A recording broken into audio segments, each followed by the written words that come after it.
Vasco, da TV Just, e o Pedro Marim, da revista Obra. Então, a gente vai começar o debate agora. O Alexandre vai começar falando.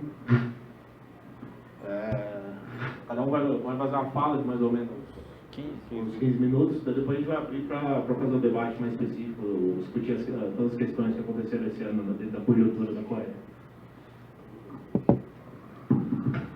Bom, pessoal, antes de tudo queria me apresentar. Eu me chamo Alexandre Rosendo, eu faço parte, presido o Centro de Estudos da Ideia Just daqui do Brasil.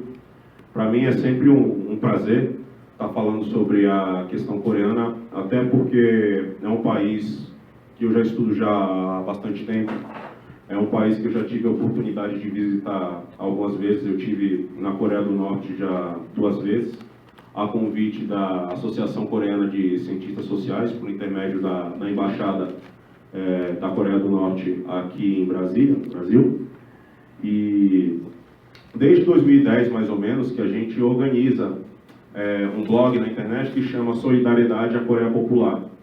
E desde 2010 que a gente está aí nessa batalha ideológica, nessa luta de ideias contra esse vendaval, contra esse mar todo que o imperialismo e a grande imprensa vem lançando sobre a Coreia socialista, contra esse país que há mais de 70 anos escolheu o seu caminho de construir o socialismo e de construir um país independente, sem os ditames de uma potência imperialista, que é o que os Estados Unidos e todas as potências aí da Europa, o Japão no geral, tentam impor sobre os países do terceiro mundo no geral. A gente está chamando vocês aqui hoje para discutir mais a questão da atualidade da Península Coreana, né? Para falar dessas questões que vem acontecendo aí nesse ano, nos últimos anos, e que saem sempre aí na grande imprensa. E claro que sempre da forma deturpada, sempre de um estilo que atende a esses interesses externos, né? E a gente está aqui justamente para fazer esse contraponto, para que a gente consiga compreender o que está acontecendo de fato na Península Coreana, sem esse vendaval de deturpação que querem impor sobre a opinião pública. Bom, basicamente, como eu já vinha falando, eu tive a oportunidade de visitar a Coreia do Norte já 2 vezes, aí por intermédio, como eu falei, da Embaixada da Coreia aqui no Brasil. Eu lembro que a primeira vez que eu visitei a Coreia, acho que cada passo que você dá dentro do país, cada local novo que você visita, é uma mentira que você tem assim, que vai caindo por baixo, né? Eu lembro que em 2010, não sei se você lembra, não sei qual era a idade de cada um naquela época, tinham divulgado por aí que o jogo com o Brasil, que não sei se você lembra, o Brasil ganhou de 2-1 da Coreia na Copa de 2010, lá na África do Sul. Começaram a divulgar por aí que o dito ditador da Coreia do Norte tinha falsificado os jogos, o resultado do jogo, para que a Coreia ganhasse, porque se porventura o Brasil ganhasse da Coreia, ia ter uma espécie de uma insurreição contra o regime ditatorial do Kim Jong-il e o comunismo ia acabar na Coreia. Aí eu lembro eu entrando no Hotel Corio, que é onde a gente ficou, e uma das primeiras coisas que eu escutei foi eles parabenizando o Brasil por terem ganhado da Coreia, que o Brasil jogou muito melhor do que a Coreia e que tinha que ter ganhado mesmo. Ou seja, isso aí, essa história de que, inclusive saiu do Jornal Nacional isso aí, essa história de que os coreanos tinham falsificado o jogo era tudo mentira. Eu ouvi isso aí pelos meus próprios olhos. Estavam divulgando por aí também que na Coreia do Norte era proibido de mulher usar calça, que só podia usar saia. Primeira mulher que eu vi lá na Coreia do Norte usava calça. E assim por diante. Eu poderia ficar aqui o resto da noite, o resto da tarde aqui, falando sobre todas as caricaturas que fazem sobre a Coreia. E que, de certa forma, essas caricaturas todas, essa mentira toda que levantam sobre a Coreia, é um impulso também para todos aqueles que amam a verdade falarem a verdade sobre o que acontece no país, para que corram atrás do que realmente acontece no país, para que busquem fontes legítimas que tratem da questão coreana. Mas, como a gente já vinha dizendo, já que aqui é um debate sobre a questão da atualidade da Península Coreana, eu queria aqui falar alguns elementos da história da Coreia, da luta revolucionária do povo coreano pela independência nacional, da luta pelo socialismo, de maneira que a gente pudesse entender melhor essa conjuntura toda que tá aí hoje, para que a gente consiga realmente desmistificar essa história da Coreia como o país agressor e não como a vítima da situação toda, que é o que realmente acontece. Bom, basicamente, o que se entende hoje basicamente se convencionou, isso aí já faz parte do senso comum, que existe uma Coreia do Norte e uma Coreia do Sul, que são dois países diferentes, que são dois países que não têm nada a ver um com o outro, mas o que a imprensa sempre esconde, não sabe, é que a Coreia, enquanto Coreia do Norte e Coreia do Sul, só começa a existir basicamente durante a década de 40. A Coreia, não Coreia do Norte e Coreia do Sul, mas a Coreia é uma nação milenar, uma nação com existência de mais de 5.000 anos, e cuja existência enquanto nação foi cimentada em torno de várias guerras, em torno de guerras pela autoafirmação nacional, digamos assim. A Coreia, se vocês conseguem abstrair aí na cabeça de vocês mais ou menos o território da Coreia, aquela península que logo do lado da China, aí em cima tem a Rússia e o Japão. Portanto, toda a história da Coreia sempre foi a história de um país mais fraco que foi invadido, que as potências externas, que na época era a China, a Rússia, o Japão, a Mongólia, sempre tentaram tutelar a Coreia. Sempre tentaram impor sobre a Coreia o seu próprio estilo de enxergar o mundo, o seu próprio estilo cultural, o seu estilo econômico, que eram estilos que não diziam respeito à realidade do povo coreano.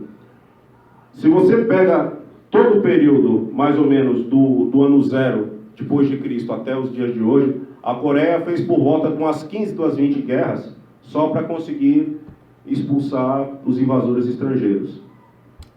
E claro, essas guerras de libertação nacional, essas guerras contra a ingerência estrangeira vão ter o seu auge em 1945, que coincidem, se vocês sabem, com o fim da Segunda Guerra Mundial e com a vitória do povo coreano sobre outro dominador estrangeiro, que é o Japão. Só a título aqui também de informação, para que os outros companheiros consigam aí falar melhor, a Coreia, desde aí de meados do século XIX, por aí, tem sido submetido aos assédios dessas potências estrangeiras que tentaram usar a Coreia como uma espécie do mercado consumidor. O Japão, que era um país pobre também, já estava ascendendo como uma potência imperialista, a Rússia estava ascendendo como uma potência imperialista, a Inglaterra, a França, a Alemanha já eram potências imperialistas assim, mais tradicionais, e precisavam colocar aquela montanha de mercadorias que a indústria capitalista vinha produzindo em algum lugar. E basicamente a Coreia seria exatamente cumprir esse papel de mercado consumidor desses produtos, desse excesso de produtos, para conseguir aumentar os lucros aí, seja dos capitalistas japoneses, seja dos capitalistas americanos, dos capitalistas franceses, alemães, enfim. Até que aqui? A interferência. Acho que teve um problema com interferência aqui. Até que, basicamente, esse processo todo de pugna entre as potências imperialistas para dominar a Coreia tem o seu auge no ano de 1910, quando o Japão, que em 1910 já era uma potência imperialista, vai e anexa a Coreia. A Coreia, que antes era um país soberano, um país independente, era um reino, comandado por dinastias aí há muitos milênios, se torna um protetorado japonês, uma colônia, vira parte do Império Japonês, basicamente. Aí, o papel que a Coreia passa a cumprir nessa divisão internacional do trabalho é de fornecer para o Japão o arroz. Eles chegavam lá nas aldeias coreanas matando todo mundo, arrancando à força o arroz que os camponeses coreanos produziam, arrancando minério e se aproveitando sobretudo da mão de obra barata coreana. Para vocês terem uma ideia, meus queridos amigos, de 1910 a 1945, que foi o período que a Coreia estava submetida aí ao colonialismo japonês, os japoneses sequestraram cerca de 2 milhões de coreanos. 2 milhões de coreanos para trabalharem como escravos em obras de infraestrutura do Japão. De 1910 a 1945, foram sequestradas cerca de 200 mil mulheres coreanas que foram cumprir o papel deplorável e lamentável de escravas sexuais do exército japonês. O Japão, naquela época, invadiu as Filipinas, invadiu a China, invadiu a Indonésia, invadiu quase todos aqueles países lá ao redor do leste asiático.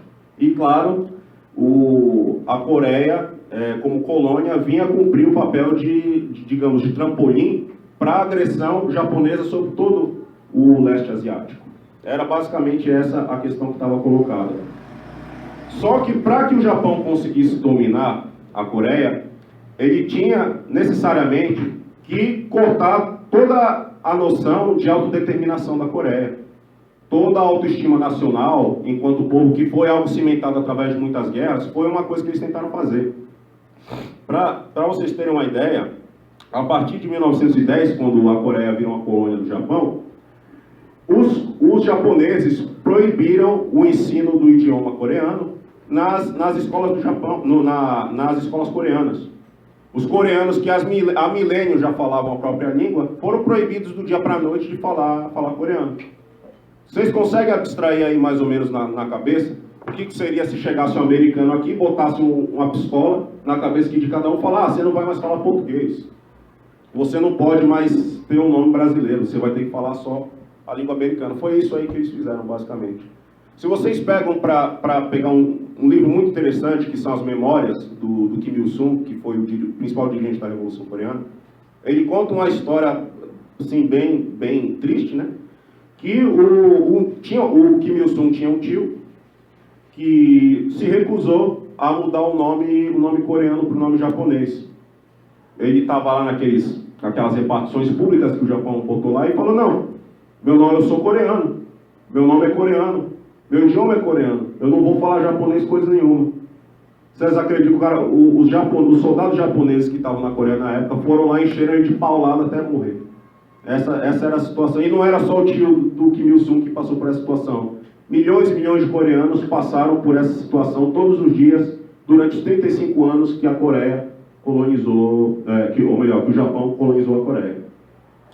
E foi contra esse imperialismo, contra essa dominação externa, que o Kim Il-sung, que foi o dito fundador da Coreia do Norte, se levantou, organizou a União da Juventude Comunista, organizou a União para derrotar o imperialismo, organizou o Exército Popular Revolucionário da Coreia para conduzir a luta armada e expulsar o Japão. Claro que, evidentemente, contando com o grande apoio por parte da União Soviética, que na época era o principal país, o país central na luta contra o fascismo, e o Japão era uma potência fascista também, fazia parte do eixo fascista. Depois de como mais de 20 anos de luta armada e de guerra de guerrilhas, eles conseguiram expulsar o Japão. Conseguiram expulsar o Japão e deram os primeiros passos para a construção de uma pátria nova, de uma pátria independente. Só que qual que era a questão? Como eu tinha falado, a guerrilha comunista dirigida pelo Kim Il-sung contou com o apoio da União Soviética, que se estacionou mais ou menos lá no norte da península. O norte estava ocupado lá, estacionado pela União Soviética, ao passo que o sul, conforme acordos que já tinham sido feitos antes, seria ocupado pelos Estados Unidos, que já estavam mais ou menos lá naquelas ilhas lá de Okinawa e tudo mais. E qual que era o acordo, depois que fosse expulso o Japão? Que as tropas estrangeiras estacionadas em território coreano teriam um prazo de 5 anos para evacuar do território coreano, para que, enfim, os coreanos, de fato, conseguissem construir uma pátria nova independente sem a ingerência de qualquer potência imperialista. E, com efeito, assim que aconteceu, pelo menos por parte dos comunistas. Os soviéticos entraram no norte da Coreia, no ano de 1945. E eles evacuaram todas as tropas de lá no ano de 1948, 3 anos depois. Com efeito, desde 1945, os Estados Unidos estão lá no sul da Coreia, e pergunta se eles saíram. Eles estão lá desde 1945. Se a gente for parar para pensar, já é mais de 70 anos que os Estados Unidos estão lá no sul da Coreia e fazendo todo tipo de manobras para que a questão coreana não seja resolvida. Fazendo todo tipo de manobras para que a Coreia do Sul seja o mercado da indústria bélica americana. Essa que é a questão que está posta. Depois de 45, os Estados Unidos entraram numa crise econômica sem precedentes por conta do fim da Segunda Guerra Mundial. Depois que acabou a Segunda Guerra Mundial, os Estados Unidos não tinham mais para quem vender o seu arsenal bélico, que era o fator principal da indústria, e eles precisaram basicamente de uma nova guerra para conseguir tirar a economia da crise. E essa guerra foi a Guerra da Coreia. E é exatamente por conta disso que os Estados Unidos não saíram da Coreia do Sul. Justamente para que eles pudessem manter elevados os lucros dos grandes conglomerados americanos. Foi para isso que iniciaram a Guerra da Coreia no ano de 1950. Foi por isso que os coreanos que já vinham passando por guerra há 30 anos tiveram que enfrentar uma nova guerra, que a guerra que antes era contra o imperialismo japonês, agora passa a ser uma luta direta contra o imperialismo norte-americano, que ascendeu depois da Segunda Guerra Mundial como a grande principal potência do mundo capitalista. A Guerra da Coreia durou do ano de 1950 até o ano de 1953. E depois que a guerra acabou com o armistício, para a gente ser mais exato, nunca houve um tratado de paz na Península Coreana. Ou seja, tecnicamente, a Coreia do Norte e a Coreia do Sul estão em guerra até hoje. Só que qual que era a questão do armistício para que realmente fosse lograda uma nova paz dentro da Península Coreana? Também as tropas estrangeiras teriam 5 anos para sair da Península Coreana. A China, que na época era dirigida pelo dirigente Mao Tse-tung, foi também um dos países que ajudou a Coreia do Norte a lutar contra o imperialismo norte-americano. Você tinha o exército popular da China que estava estacionado no território do norte da Coreia. No ano de 1958, 5 anos depois, a China evacuou também todas as suas tropas do território coreano para que não tivesse nenhuma ingerência, nenhuma tutela de uma potência estrangeira para conseguir resolver os próprios assuntos. Só que, mais uma vez, a China saiu e os Estados Unidos não. Os Estados Unidos estão lá na Coreia do Sul até hoje. Eles têm estacionados lá cerca de 40 mil tropas americanas, mais de 100 bases militares. É uma coisa assim, provavelmente é um dos territórios mais militarizados do mundo, por conta dessa necessidade aí de você vender esse excedente de material bélico e tudo mais. Então, a questão que está posta aqui na Coreia, e assim, por mais que eu esteja falando de um tempo que parece ser tão distante, a década de 50, a década de 60, são esses os fatores fundamentais para a gente entender a situação da Península Coreana hoje. Porque qual que é a ideia da Coreia do Norte? Entre a Coreia do Norte e a Coreia do Sul, a Coreia do Norte sempre foi o país que colocou como proposta sempre substituir esse tratado de armistício que existe hoje por um tratado de paz. Por uma paz duradoura e com a saída, assim, de todas as tropas americanas, de todas as tropas estrangeiras, porque hoje na Coreia do Norte não existe mais tropa estrangeira, para que a Coreia possa se reunificar. Os coreanos, durante a década de 70, até propuseram, e propõem até hoje, né, a formação da República Democrática Confederada da Coreia. De que a Coreia consiga se reunificar, o Norte e Sul, mantendo aquele esquema de um país, dois sistemas. Ou seja, ambas as partes da Coreia vão se respeitar mutuamente, seja o sistema econômico, seja a própria ideologia, onde o Norte vai manter o seu sistema socialista e o Sul vai manter seu sistema capitalista como ocorreu na história, basicamente. Agora, a Coreia do Sul e os Estados Unidos não aceitam isso. A proposta de reunificação, com muitas aspas, que a Coreia do Sul propõe, é a reunificação por meio da anexação, ou seja, a Coreia do Sul ocupa o Norte, derruba o sistema socialista de lá, derruba a ideologia socialista do Norte e está tudo certo. Na prática, a Coreia do Norte se torna um apêndice da dita República da Coreia, que é a Coreia do Sul. E isso os norte-coreanos não aceitam. O imperialismo norte-americano, desde o fim da Guerra de Coreia, tem feito todo tipo de provocações militares para que a Coreia do Norte capture e abra mão do seu sistema socialista para que o país consiga ser inundado pelas mercadorias americanas e seja mais um entreposto dos Estados Unidos para a agressão de todo o leste asiático.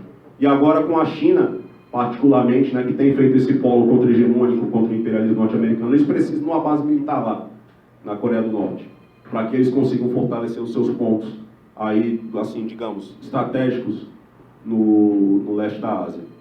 Então, assim, sem querer me estender muito, eu acho que para a gente entender o que ocorre na Península Coreana hoje, a gente teria que começar por aí. Eu posso dar até alguns dados para vocês que vão dizer muito sobre essa história que a imprensa vem espalhando que a Coreia do Norte que é o país agressor. É o Kim Jong-un, o dito ditador maluco que quer explodir o mundo.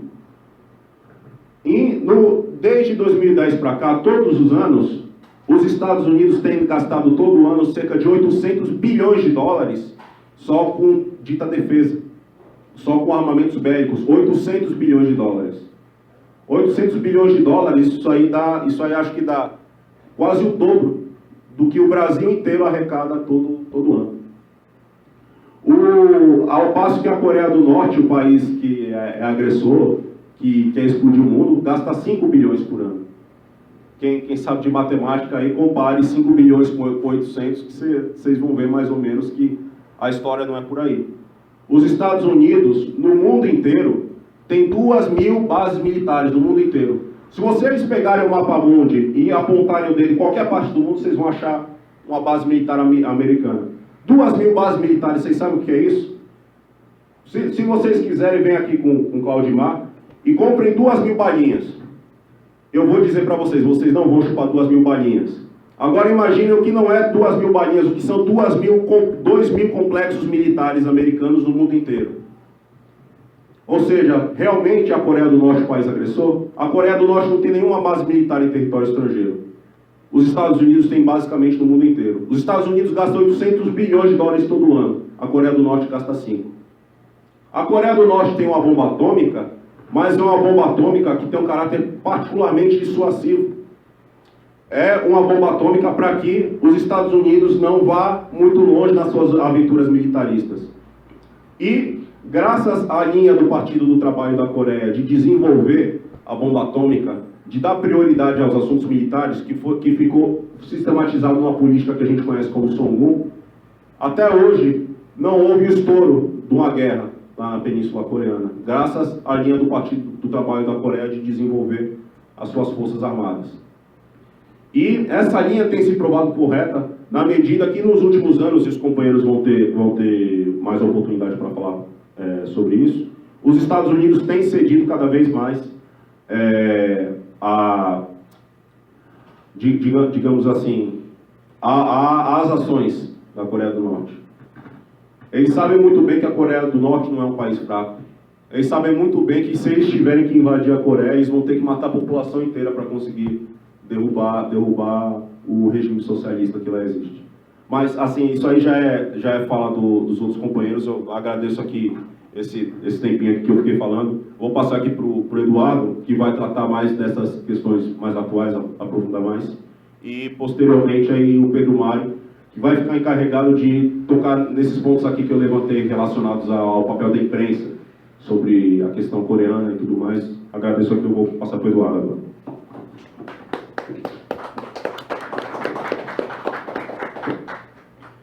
Bom, boa noite. Obrigado pela presença de vocês aqui. Eu sou Eduardo Vasco, sou jornalista do Diário Liberdade e do Pravda.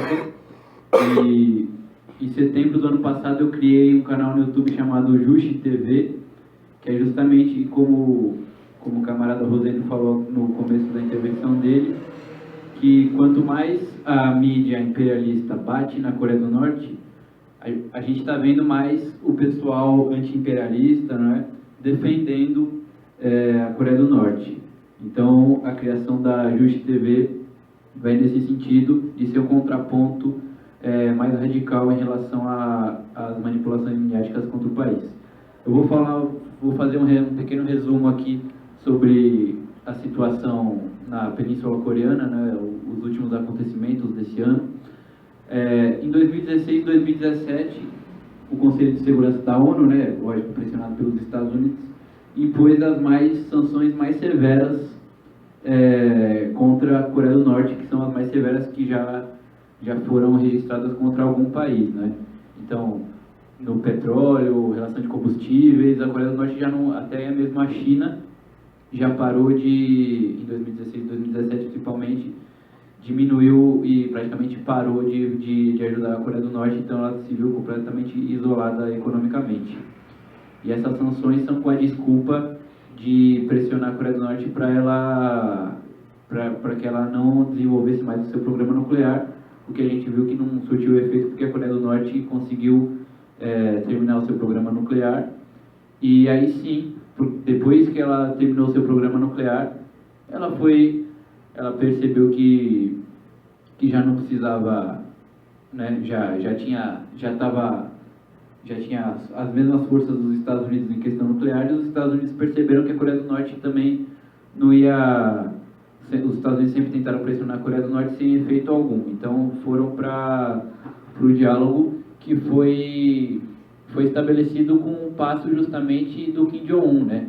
Que depois daquelas tensões do ano passado, tudo de ameaças,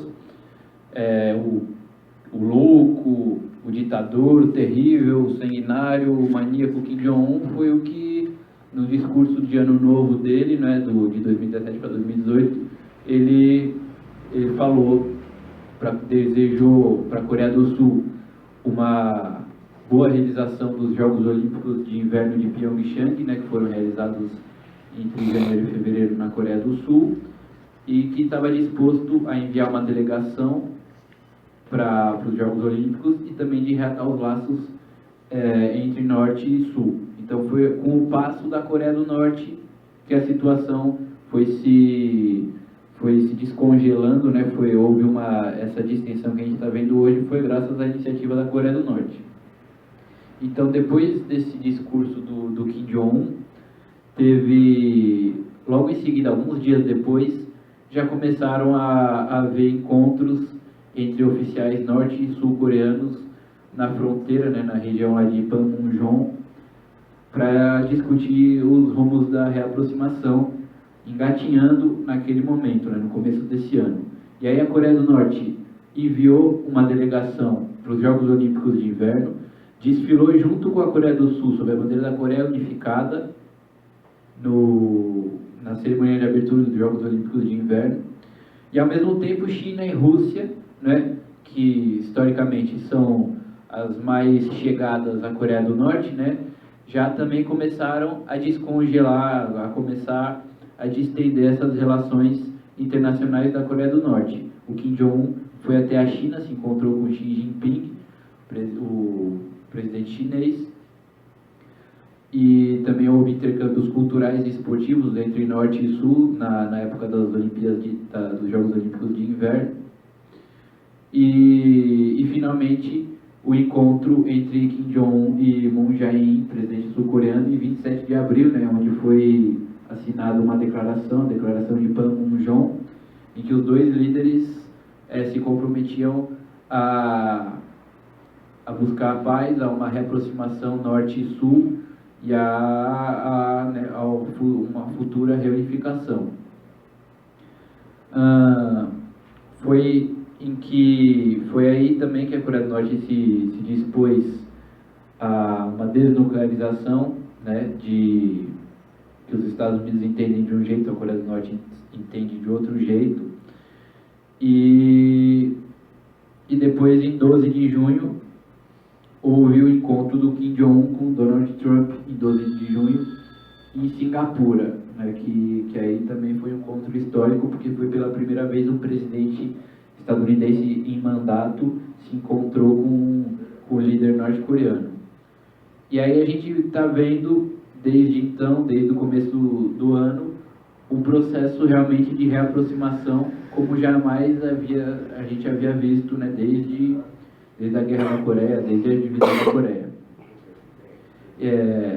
E como uma demonstração disso, a Coreia do Norte, em maio, destruiu o local de testes nucleares, onde ela fez os 6 testes nucleares o local de Punggye, se não me engano, Punggye-ri, e ela destruiu esse polígono nuclear.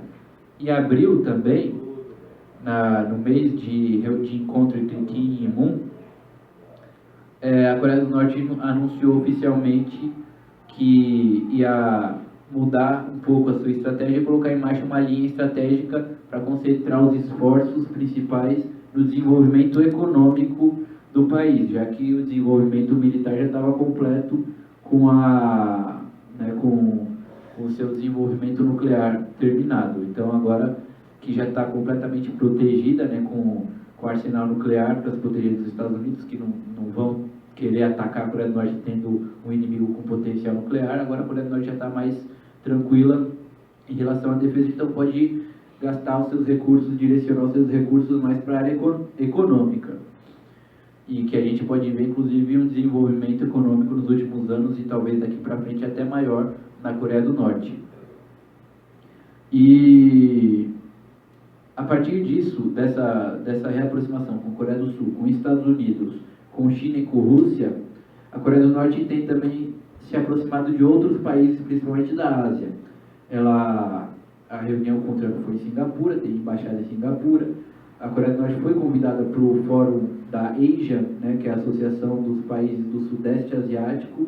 Então, o representante norte-coreano, se não me engano, foi o ministro de Relações Exteriores, se reuniu com representantes de diversos países lá, teve reuniões para reaproximar, para fortalecer os laços diplomáticos, econômicos, políticos com esses países. A Coreia do Norte também foi convidada para participar, agora em setembro, inclusive o próprio Kim Jong-un, do Fórum Econômico de Vladivostok, na Rússia, né, que fica no extremo leste da Rússia. Talvez ele não participe porque vai ter as comemorações dos 70 anos da fundação da República Popular Democrática da Coreia, né?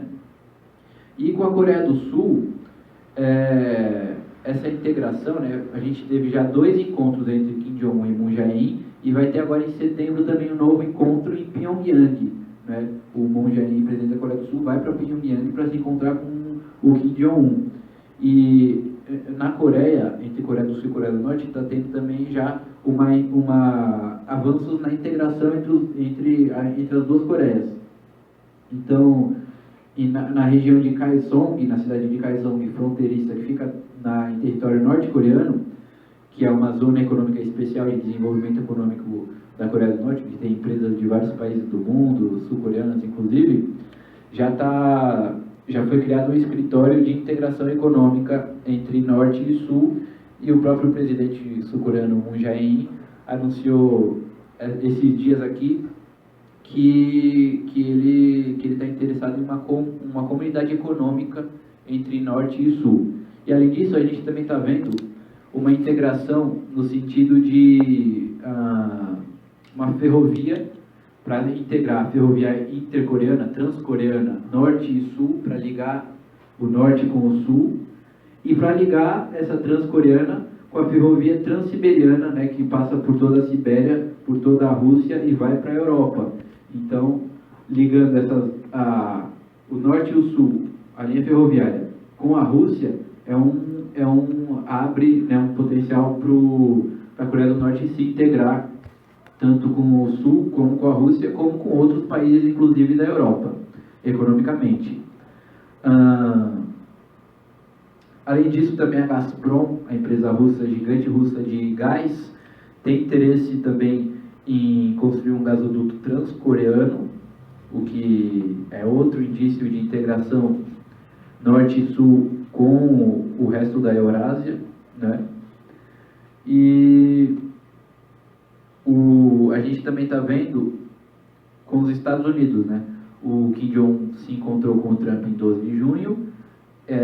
O Trump, que ano passado xingou o Kim Jong-un de tudo quanto é coisa, hoje está elogiando o Kim Jong-un publicamente, né, no Twitter, que é o porta-voz oficial do Trump, é o Twitter, né? Ele sempre usa o Twitter para falar as coisas, né? E está elogiando bastante o Kim Jong-un, troca de correspondências entre os dois líderes. E o Trump, inclusive, deixou exposto que ele tem intenção de se encontrar mais uma vez com o Kim Jong-un. Não se sabe quando, né? Não se sabe se é oficial, mas pode ser que eles se encontrem até mais uma vez. Um ponto importante de demonstração de reaproximação com os Estados Unidos é que, recentemente, a Coreia do Norte enviou os corpos de soldados norte-americanos mortos durante a Guerra da Coreia, enviou para a Coreia do Sul para serem enviados para os Estados Unidos, né? Então, a Coreia do Norte já havia se comprometido com isso no encontro com o Donald Trump. Além disso, com a Coreia do Sul, a gente viu essa semana aqui familiares norte e sul-coreanos, familiares coreanos, né, da mesma família, uns que vivem no norte, outros no sul, se encontrando depois de 60 anos, de 70 anos, coisa que não ocorria há cerca de 3 anos. Então também é mais um episódio dessa distensão entre norte e sul e entre Coreia do Norte e Estados Unidos. Como eu disse, a Coreia do Norte vem se reaproximando dos Estados Unidos da Coreia do Sul, com outros países, Rússia e China. O Putin também já demonstrou que pode se encontrar com o Kim Jong-un. Só que aí tem algumas questões até onde pode ir essa distensão, essa reaproximação da Coreia do Norte com a Coreia do Sul e com os Estados Unidos.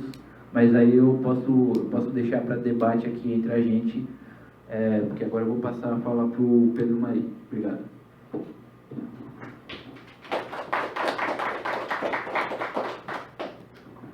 Bom, eu quero agradecer primeiro a União Reconstrução Comunista pelo convite, dizer que eu estou muito feliz de rever o camarada Alexandre, que sumiu aí, e ver o Eduardo Vasco também, que para mim era carioca e não é. Eu quero me apresentar, meu nome é Pedro Mari, eu sou editor da revista Ópera, que tem um foco em questões internacionais, tem um foco na questão coreana também, né? E além disso, quando eu estava na faculdade, eu fiz um trabalho sobre discurso midiático no Brasil sobre a Coreia. Foi até onde me consta, que me falaram, que é o primeiro trabalho de comunicação na área de comunicação sobre a Coreia do Norte no Brasil, o que mostra o tamanho do problema ideológico que a gente tem, porque, como o Paulo Vicentini diz, né, que é autor daquele livro sobre Coreia pela Unesp, até na academia a Coreia virou um tema tabu. Até estudar a Coreia já te torna um doido. Nessa pesquisa, a minha metodologia foi pegar 90 notícias publicadas no Brasil em datas diferentes, aleatoriamente, em 5 veículos diferentes, e a partir disso desmembrar as notícias em dados que explicassem alguma coisa sobre essa questão.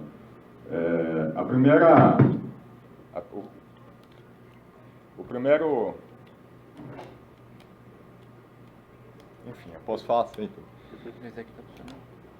Alô?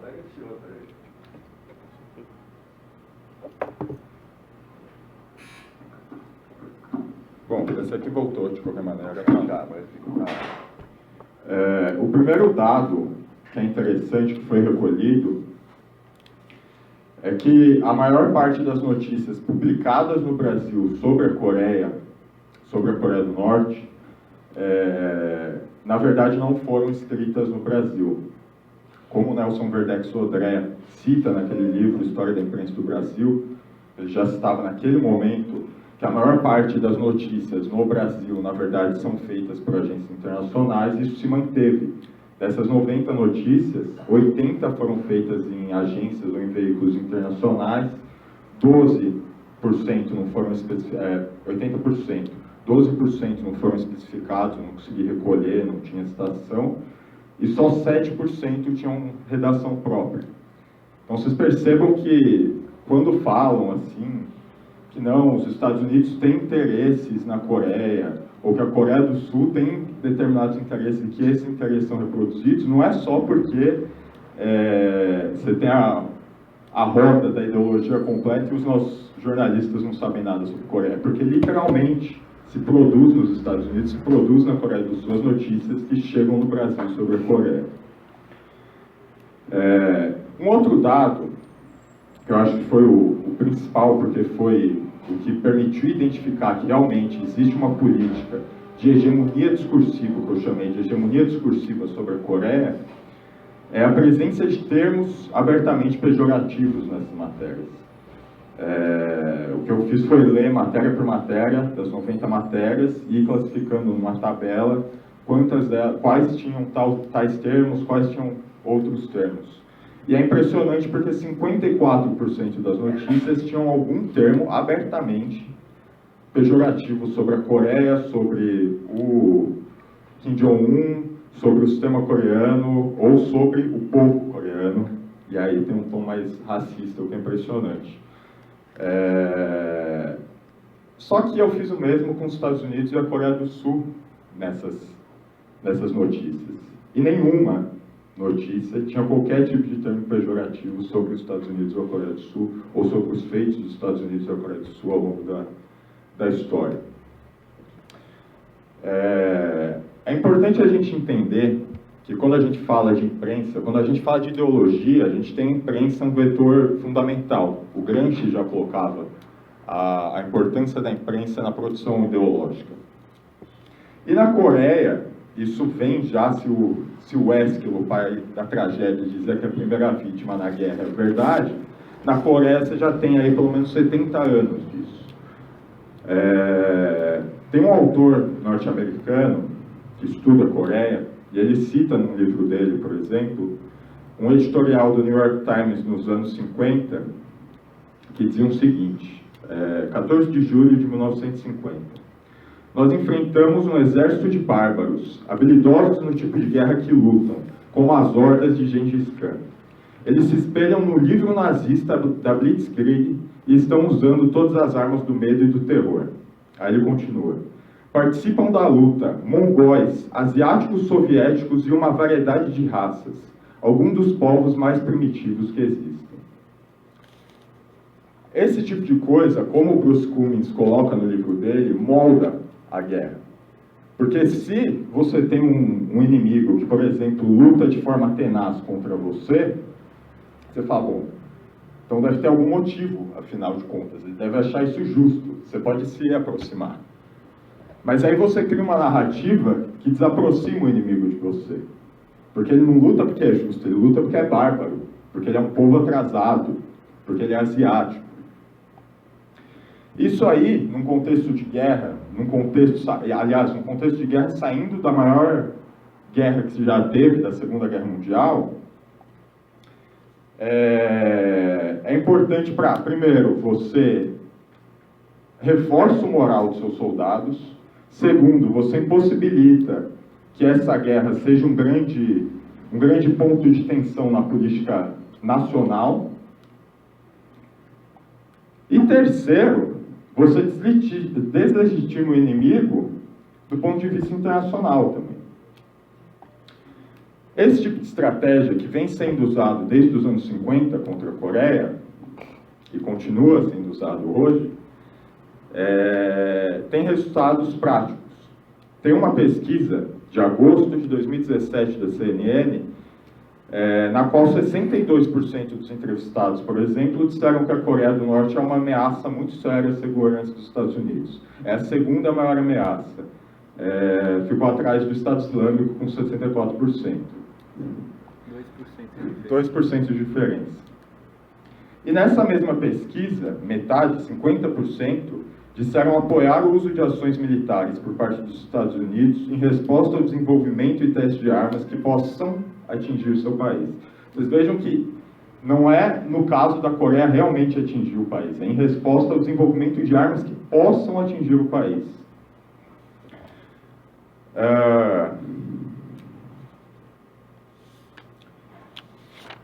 E quando se trata de ideologia, como eu disse, isso tem efeitos práticos. Apesar de serem abstrações, apesar da gente às vezes imaginar que não, que isso está no âmbito dos símbolos, não está no âmbito concreto, é uma forma justamente de você falsificar a questão do poder político.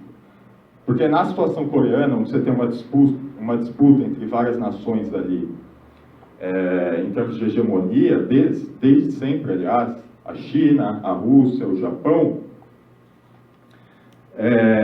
e com um governo na Coreia que tem uma política muito clara, que é definida na política, na filosofia Juche, na ideia Juche, mas que vai ter o aspecto militar justamente na política Songun, você isola a questão do poder. Não tem como os Estados Unidos guerrearem contra a Coreia. Primeiro, porque você tem a questão da bomba atômica, mas segundo, porque você tem, para a Coreia do Sul e para o Japão não interessa tanto também. Porque se eles, por exemplo, invadissem a Coreia, quem ia pagar o preço é justamente a Coreia do Sul e o Japão, não os Estados Unidos. Então você tem que ir para um outro campo para conseguir avançar politicamente. Um campo que não diz respeito ao militar ou ao político, e é justamente nesse campo que eles atacam. E aí é interessante porque isso cria determinadas coisas, assim, determinados casos que realmente são simbólicos, né? No ano passado, a Coreia fez um teste de míssil balístico, só que 2 meses antes, em agosto, os Estados Unidos também tinha feito um teste de míssil balístico, que é daquela série de mísseis Minuteman. E ao contrário do que aconteceu com a Coreia 2 meses depois, e o que acontece sempre, isso não saiu em grandes manchetes nos jornais do mundo todo, com aquela característica escandalosa de sempre da mídia. Saiu só em agências de notícia, na internet, na Reuters, em notas muito, muito camufladas. Só que aí teve um momento, um segundo de honestidade na imprensa, foi quando o âncora-chefe da MSNBC, aquela rede, aquela cadeia televisiva norte-americana, o Brian Williams, disse ao vivo que o nosso trabalho hoje é matar as pessoas de medo sobre a Coreia do Norte. Realmente, esse é o trabalho dele e esse trabalho tem resultados. O Alexandre falou de alguns casos aí, falou do caso de como a Coreia falsificou um jogo da Copa e tudo mais. Esse caso, inclusive, quem inventou essa mentira foi um blogueiro brasileiro, daquele blog Não Salvo, e teve jornal do mundo todo caindo e reproduzindo. E aí é interessante ver como isso, além da questão de como o público nos Estados Unidos reage a isso, é interessante a gente pensar como a gente reage a isso. Porque, de repente, o povo do mundo todo teme um país que está a 17 mil quilômetros de distância, que nunca esteve envolvido em nenhuma guerra fora de suas fronteiras, para além de suas fronteiras, que historicamente depende, por uma questão de sobrevivência, de barganha. Mas a gente não se preocupa, por exemplo, com um país que está aqui do nosso lado, que já deu um golpe, pelo menos um golpe, aqui no nosso país, que também tem bombas nucleares, aliás, tem um arsenal nuclear muito superior ao coreano, e a gente acha que isso é normal. Um outro exemplo, só para encerrar, eu não quero me estender, é que teve uma notícia foi muito divulgada, que é que o chefe do Estado-Maior do Exército Coreano, da Coreia do Norte, o Ri Yong-gil, ele tinha sido executado com uma bateria antiaérea, porque ele tinha dormido em discursos e coisas do tipo. E aí, alguns meses depois, ele reapareceu no evento público, que apareceu no mundo todo, tudo mais, foi televisionado. E aí a gente descobriu que a notícia era falsa, realmente, né? A gente teve a confirmação. Só que eu me pergunto se daqui a alguns meses, por exemplo, a gente vai acordar e vai perceber que, na verdade, o Herzog não foi morto, que o Gregório Bezerra não foi morto, que o Marighella não foi morto. Se é para falar dos Estados Unidos, será que a gente vai acordar amanhã, por exemplo, com a libertação do Mumia Abu-Jamal? Ou a gente vai acordar e vai descobrir que o Fred Hampton não foi morto enquanto ele dormia?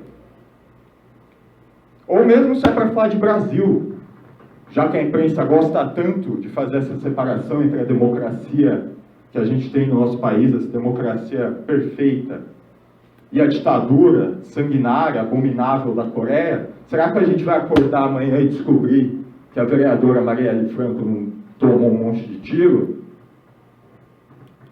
Então, quando se trata de ideologia, a gente tem que lembrar de uma frase do Leonel Brizola, em resposta à Rede Globo, no Direito de Resposta, que é que eles não são capazes de ver nos outros, senão os vícios que carregam em si mesmos.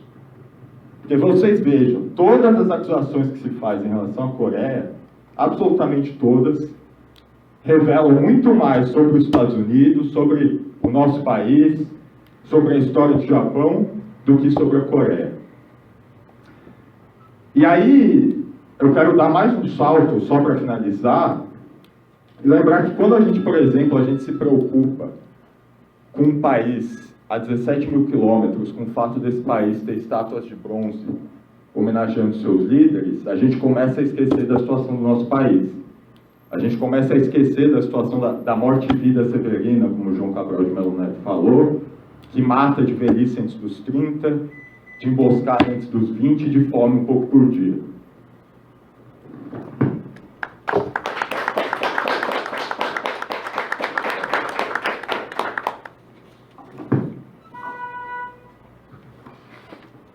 Bom, a nossa ideia era justamente eles fazerem essa apresentação mais breve, puxando alguns assuntos, para a gente ter um debate mesmo com o pessoal, vocês colocarem dúvidas, colocarem os assuntos que ele vai desenvolver mais, enfim. Então, quem quiser falar mais alguma coisa, só levanta a mão.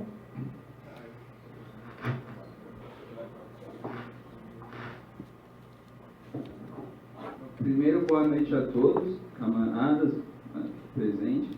Assim, a minha dúvida é mais assim, para que vocês façam um complemento na questão de qual seria atualmente, hoje, o papel da República Popular Democrática da Coreia, tanto geopoliticamente quanto geoeconomicamente. Se seria se aproximar mesmo mais ainda e fortificar os laços com o mundo multipolar, representado pela Rússia e a China. E o outro é até que ponto seria vantajoso para a FPDC ela fazer um acordo de desnuclearização com os Estados Unidos, por exemplo. Sendo que hoje em dia a questão das usinas nucleares, também da questão das bombas atômicas, está relacionada à soberania nacional. Aqui no Brasil, por exemplo, nós tivemos o caso que era do Almirante Otton, isso na questão de energia, né, que ele foi perseguido e foi preso por ele estar desenvolvendo a questão do submarino nuclear. Aí, minha dúvida, colocação é mais essa, até que seria vantajoso uma coisa de desnuclearização. Responde aí. Pode ser. Posso falar também uma coisa?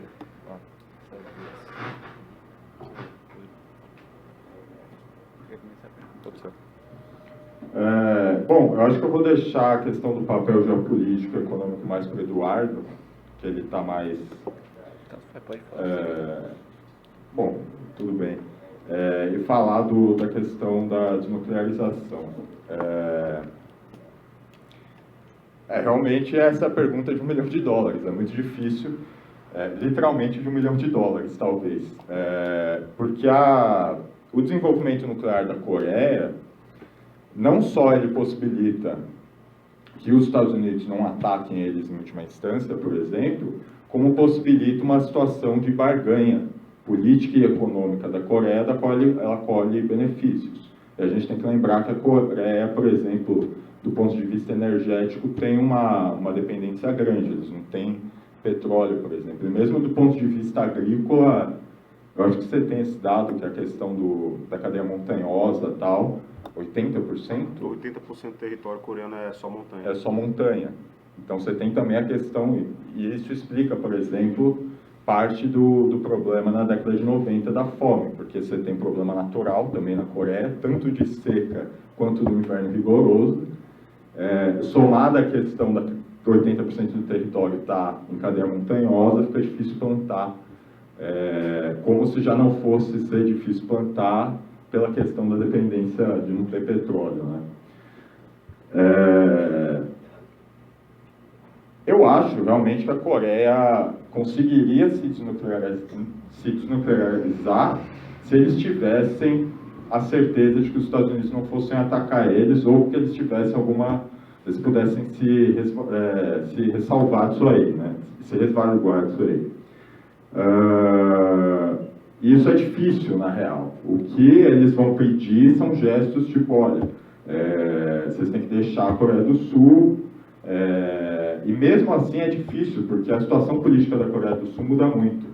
por exemplo, na minha avaliação, a gente só chegou a esse ponto das Coreias retomarem o contato porque a presidenta anterior, a Park Chung-hee, não é? Park Chung-hee. Ela caiu num escândalo, né? Um escândalo bizarro, aliás, já que a mídia gosta tanto de bizarrice, tinha um negócio, a conspiração das 40 mulheres, uns bagulho de satanismo no meio, era muito louco, né? E ela acabou caindo porque ela tinha um esquema lá de corrupção e influência com as grandes empresas do país, tipo a Samsung e tudo mais. E aí, nas eleições seguintes, ganhou um Moon Jae-in. E na época, quando ganhou o Moon Jae-in, eu escrevi um artigo para a Ópera. Foi o último artigo que eu escrevi para a Ópera sobre Coreia até esse ano, até as conversas, porque para mim ele já sintetizava tudo o que aconteceria até então. Eu só precisei atualizar realmente esse ano. Porque o Moon Jae-in, ele vinha de uma tradição democrática dentro da Coreia do Sul, que era a do mesmo partido do presidente que fez a Sunshine Policy com a Coreia, que foi a política de aproximação e tudo mais. E já durante as eleições, ele não só era representante disso, como justamente o eleitorado dele confiava muito nisso. Durante as eleições, por exemplo, estava tendo a instalação daquele sistema antimísseis, o escudo antimísseis, o TAAD, na Coreia do Sul, e ele estava falando durante as eleições, campanha presidencial, falando que, olha, a gente pode desmantelar esse sistema, porque eles aceleraram isso aí, não foi o acordo que a gente fez, a gente vai ter uma outra política externa no que se refere à Coreia. E muita gente tinha dúvidas quanto a isso, se realmente ia ter aquilo, né? Comunista, a gente tem muita desconfiança que as coisas vão se movimentar dentro de algum nível institucional e tudo mais. Só que na Coreia, a tensão é muito grande. Então, qualquer mudança, pequena mudança lá na esfera de poder já é muito grande. Justamente porque ali você tem a influência russa, a influência chinesa, a influência do Japão, você tem muito interesse. Então, qualquer viradinha já é um escândalo. Então, eu não acho que, em última instância, a Coreia vai se desarmar completamente, mas eles podem, da mesma forma que eles vão pedir gestos por parte dos Estados Unidos, eles podem pedir gestos, os Estados Unidos vão pedir gestos para eles, e eles podem fazer alguma coisa, mas desnuclearizar completamente eu não sei. Você quer falar sobre Essa questão da desnuclearização, a Coreia do Norte pensa de um jeito, os Estados Unidos pensam de outro. Porque para os Estados Unidos, a desnuclearização da Coreia é a Coreia do Norte destruir todas as armas nucleares que ela acabou de produzir. Para a Coreia do Norte, a desnuclearização é ela parar de construir mais armas nucleares. Inclusive, foi isso que Pyongyang se comprometeu. Desde o ano passado, se eu não me engano, em novembro, não fez mais testes nucleares. Destruiu o polígono nuclear e parou de transferir tecnologia nuclear para outros países. Só que continua com as armas nucleares que ela, e por enquanto não tem indícios de que ela vai abrir mão disso. Então aí a gente tem um impasse, né? Os Estados Unidos querem que ela destrua e ela diz que não quer destruir. Até porque o discurso norte-coreano sempre foi esse, inclusive na ONU, publicamente. A gente vai ter armas nucleares porque os Estados Unidos têm armas nucleares e eles podem usar contra a gente. Enquanto os Estados Unidos não destruírem suas armas nucleares, a gente tem o direito de ter as nossas armas nucleares. Porque eles não confiam nos Estados Unidos. A gente também não confia nos Estados Unidos, a gente sabe a história dos Estados Unidos. Quem garante que os Estados Unidos falando que não vai mais atacar, que isso vai acontecer mesmo? Quantas vezes os Estados Unidos falam que não vão atacar o país, que não vão fazer nada, e eles atacam mesmo que seja de outro jeito, né? Eles têm várias maneiras de destruir um país, os Estados Unidos.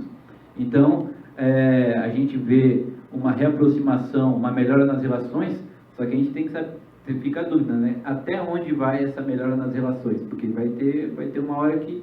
Porque o governo norte-coreano e o porta-voz do governo norte-coreano para as relações com o Ocidente, que é o espanhol Alejandro Caldebenoz, que ele, né, sintetiza a visão do governo norte-coreano para a gente aqui, ele também tem essa mesma visão. Os Estados Unidos não vão permitir uma Coreia do Norte nuclear, só que a Coreia do Norte vai continuar nuclear. Então, quais que vão ser as negociações, quais que poderão ser as negociações daqui para frente? A Coreia do Norte pode ser que, cedendo em alguns pontos, consiga que os Estados Unidos diminuam as sanções, porque os Estados Unidos falaram que para cancelar todas as sanções, só quando a Coreia do Norte destruir suas armas nucleares. Então, mas pode ser que os Estados Unidos diminuam as sanções para dar alguma brecha para a Coreia do Norte se integrar com a comunidade internacional, né, com o Ocidente e tudo. Só que vai ser muito, né, a gente não pode aqui fazer previsões assim, porque, né, é muito complicado, a gente também não tem essa capacidade. Mas eu acho que a médio prazo, assim, o que melhor poderia acontecer para a Coreia do Norte seria tipo assim, que nem o Irã, né? O Irã não está completamente isolado por sanções, mas tem pesadas sanções contra o Irã, tem uma ameaça com o Irã. Eu acho que o máximo que, pelo menos por enquanto, que parece que vai acontecer de bom para a Coreia do Norte é ficar assim que nem o Irã, diminuir o isolamento que ela tem, só que continuar sendo ameaçada pelos Estados Unidos com sanções, né? Porque a Coreia do Norte basicamente quer 3 coisas. Um tratado de paz definitivo, né, que termine com a guerra da Coreia, que a Coreia do Norte sempre quis terminar com a guerra da Coreia, os Estados Unidos nunca quis isso, né, porque senão não vai ter mais desculpas para manter tantas bases nucleares, tantas bases militares que eles têm na Coreia do Sul e no Japão e fazer exercícios militares. A Coreia do Norte também quer o fim progressivo das sanções, justamente, que os Estados Unidos dizem que só vai terminar sanções quando a Coreia do Norte não tiver mais armas nucleares, e uma reunificação com o Sul, sem interferência dos Estados Unidos, e que pode ser, inclusive, como o camarada Rosenda aqui falou, com uma confederação Norte e Sul, com um país, 2 sistemas. A Coreia do Norte, como eu disse, tem se comprometido a não realizar mais provas nucleares, que é a posição tradicional dela de que não vai entregar as armas nucleares enquanto os Estados Unidos tiverem as suas armas nucleares. Então, bem complicado isso aí. Agora, em relação à sua pergunta sobre os laços com a Rússia, com a China, o multilateralismo, né, é o que a Coreia do Norte sempre propôs, né, as relações amistosas com todos os países, sem hegemonia, né, sem a hegemonia dos Estados Unidos. E pelo que a gente está vendo nos últimos anos, com o crescimento da China, o ressurgimento da Rússia com o Vladimir Putin, outros países, como o próprio Irã, como a Índia, aumentando sua influência economicamente, militarmente, a gente está vendo um mundo, mesmo contra a vontade dos Estados Unidos, se dando uma deslocada, né, para um multilateralismo um pouco maior, principalmente para a região lá da Eurásia. Então a Coreia do Norte, pelo menos nesse caso, ela está muito... apesar de ela ter Coreia do Sul e Japão como vizinhos hostis, ela tem Rússia e China, que sempre, tradicionalmente, foram amigos da Coreia do Norte e que estão crescendo e se integrando com a Coreia do Norte. A gente já está vendo isso daí. Então, inclusive, eu fiz uma entrevista recentemente com o Alejandro Caldevenosa e ele falou, perguntei sobre uma possível integração norte-coreana com fóruns internacionais, com organizações multilaterais como a Organização de Cooperação de Xangai, ou então participar da nova Rota da Seda. Ele falou que pode ser que ela comece a se integrar com algumas organizações assim, desde que que sua soberania seja respeitada, né, sempre com a sua soberania respeitada. E ela já tem laços com a ASEAN, com outros países vizinhos dela que compõem uma aliança com Rússia, China, Irã e Índia nesse novo cenário internacional de emergência da Eurásia, principalmente da Ásia, dos países asiáticos, da Rússia, que podem contrapor os Estados Unidos. Então, em termos de aliados, a Coreia do Norte está muito bem, né? Então, a política norte-coreana internacional sempre foi buscar esses aliados e fazer esse tipo de barganha com as potências, como o camarada Pedro falou aqui. Então, é isso mesmo, ela não vai se subjugar aos Estados Unidos, porque isso daí está fora de questão, e como nunca fez, e provavelmente vai começar a se integrar cada vez mais com Rússia e com China. Tem mais alguma pergunta? Mais alguma pergunta aí, alguém? Ou questão para levantar?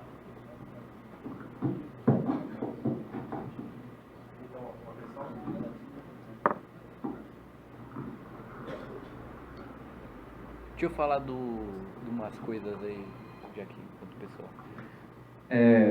Falou-se aqui também de algumas manipulações, né, sobre a Coreia do Norte. Se eu não me engano, aquela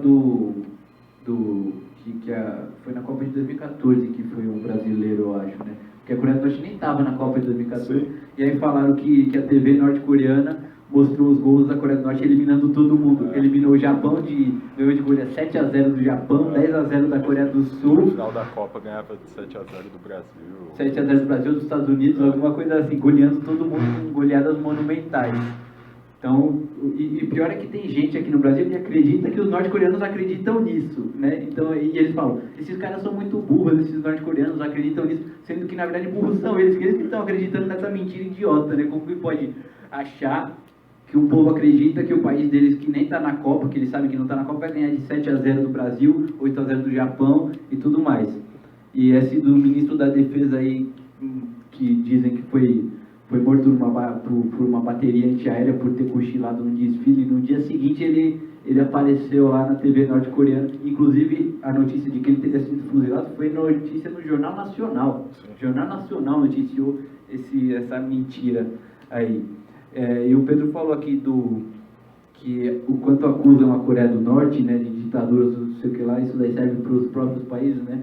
A Coreia do Norte inclusive eu tenho só uma intenção assim futura de fazer alguma coisa, não sei, um documentário, alguma coisa assim, de colocar como título Coreia do Norte o reflexo do mundo, né? Porque tudo que eles falam mal da Coreia acontece nos Estados Unidos, no Brasil, no Ocidente, né? Então a gente tem que pensar nisso daí. Eles demonizam o comunismo para esconder justamente esses males que eles atribuem ao comunismo que ocorre no capitalismo. Então é uma manipulação ideológica grotesca, só que ela surge resultados e é eficiente, né? Ninguém tem mais aí alguma questão? O camarada tem.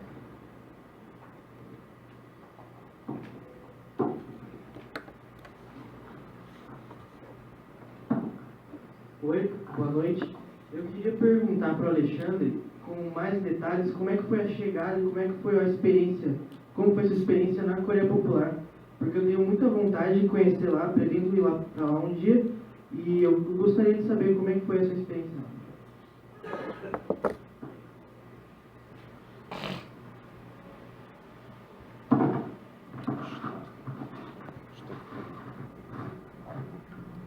Bom, então, querido,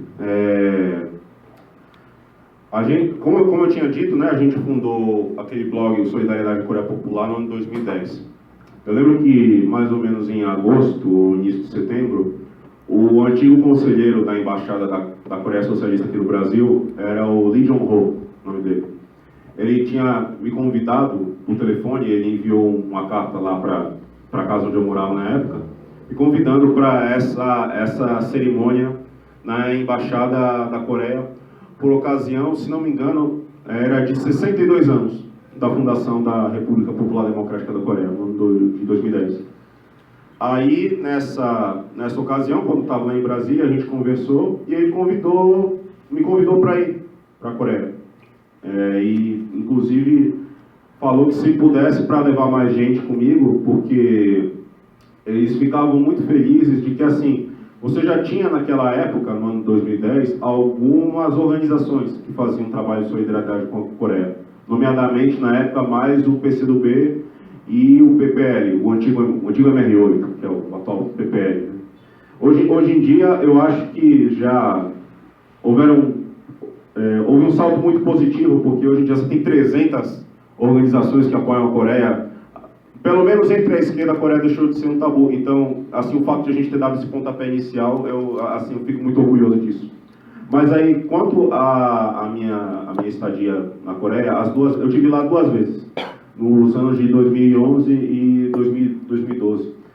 2010 foi um ano que a imprensa brasileira foi com tudo para cima da Coreia, por conta principalmente da Copa, lá na África do Sul. Foi o primeiro jogo que o Brasil jogou na Copa da África do Sul, e o Brasil ganhou de 2-1, foi uma vitória muito sofrida, assim, digamos, né? Aí você já, assim, não sei se você já acompanhava nessa época, no 2010, já estava, como eu falei, se eu fosse descrever cada coisa que eu já escutava naquela época, eu ia ficar até amanhã, vocês iam dormir na metade da minha fala aqui. Mas, veja bem, qual foi a ideia que a gente teve, né? A gente sempre, assim, desde mais jovens, a gente já estudava o socialismo, o marxismo, e a gente se interessava muito pela Coreia, em conhecer a Coreia, e foi uma oportunidade de ouro para a gente. A gente ficou, se não me engano, acho que foi uns 5 dias lá em Beijing, a capital da China, e foi no dia 9 de abril, lembro até hoje, 9 de abril de 2011, que a gente pegou o avião lá no aeroporto, em Beijing, e fomos para Pyongyang. Acho que um voo de 2 horas e meia, 3 horas, por volta disso. Quando você sobrevoa a Coreia, você tem a seguinte ideia. Você vê que, mas assim, se bem que, assim, honestamente, boa parte das coisas que eu vou falar aqui já estão um pouco defasadas, porque é o olhar de alguém que visitou a Coreia em 2011, 2012. Hoje em dia já se desenvolveu muito em relação a 7, 8 anos atrás. Mas você via claramente que era um país que passava por dificuldades, mas que vinha fazendo o que podia e o que não podia para conseguir superar essa crise. Por exemplo, a Coreia do Norte tem uma população de 24 milhões de habitantes e ela tem por volta de um déficit de 1 milhão de toneladas de grãos. Ou seja, você precisa de uma quantidade X para alimentar o seu povo e ela produz 1 milhão a menos do que seria necessário, ou seja, eles têm que importar o resto. Ou seja, essa questão de produzir alimentos lá na Coreia é uma questão muito difícil por diversos fatores. Primeiro, por conta do território montanhoso, né? Mais de 80% do território da Coreia é montanha. Eles têm uma dificuldade muito grande de ter acesso a insumos agrícolas, por exemplo, fertilizantes, gasolina, para a qual você precisaria do petróleo e tudo mais. Aí eles têm que desenvolver várias formas de agricultura alternativa para conseguir abastecer o povo. Por exemplo, quando eu estive no aeroporto da Coreia a primeira vez, você anda assim pela pista da pista de voo, né? Você tem o asfalto lá da pista, e no meio, entre os asfaltos, você tem lavoura de arroz, por exemplo. É comum de você pôr, eu não sei como é que está hoje, mas eu quando estive lá em 2011, por exemplo, era comum você andar em Pyongyang, em alguns bairros, por exemplo, e você ter uma casa e ter uma lavoura bem do lado da casa, porque justamente eles têm que aproveitar cada centímetro quadrado de palmo, de terra, para conseguir plantar. Ou seja, nesse sentido você vê que tem a dificuldade e, atrelada à dificuldade, a necessidade de sair dessa situação. Pois bem, eu lembro que, entre essas caricaturas que eles inventam da Coreia, eu lembro que estavam divulgando por aí as fake news, né? Naquela época não usava esse termo, né? Fake news, isso é uma coisa mais de 2017 para cá que veio. Mas tinha uma fake news que falava que em Pyongyang, por exemplo, os moradores de Pyongyang não poderiam ter mais de 1,80 m, porque o ditador Kim Jong-un era baixinho, ele tinha complexo com a altura, então pessoas com mais de 1,80 m não podiam morar lá em Pyongyang. Aí que eu chego lá na Coreia, o meu tradutor já tem 1,83 m de altura, por exemplo. Qual foi as questões bem interessantes assim, que eu vi? Que, assim, eu não posso mentir que até mesmo a gente que está a todo tempo brigando com essas mentiras todas, a gente fica pensando, nossa, será que é desse jeito mesmo? Será que as coisas funcionam assim e tal? E uma coisa que eu reparei é que os coreanos são um povo muito amigável, são um povo que recebe muito bem os estrangeiros, mas ao mesmo tempo, como eles sabem muito bem que todo santo dia entra algum jornalista lá para falar todo tipo de besteira, eles também te observam um pouco para ver qual que é a sua, sabe? Mas logo o So, é o So Hyun-so, o meu tradutor. Hoje em dia ele está trabalhando numa embaixada lá na Espanha, ele fala um espanhol perfeito. Assim.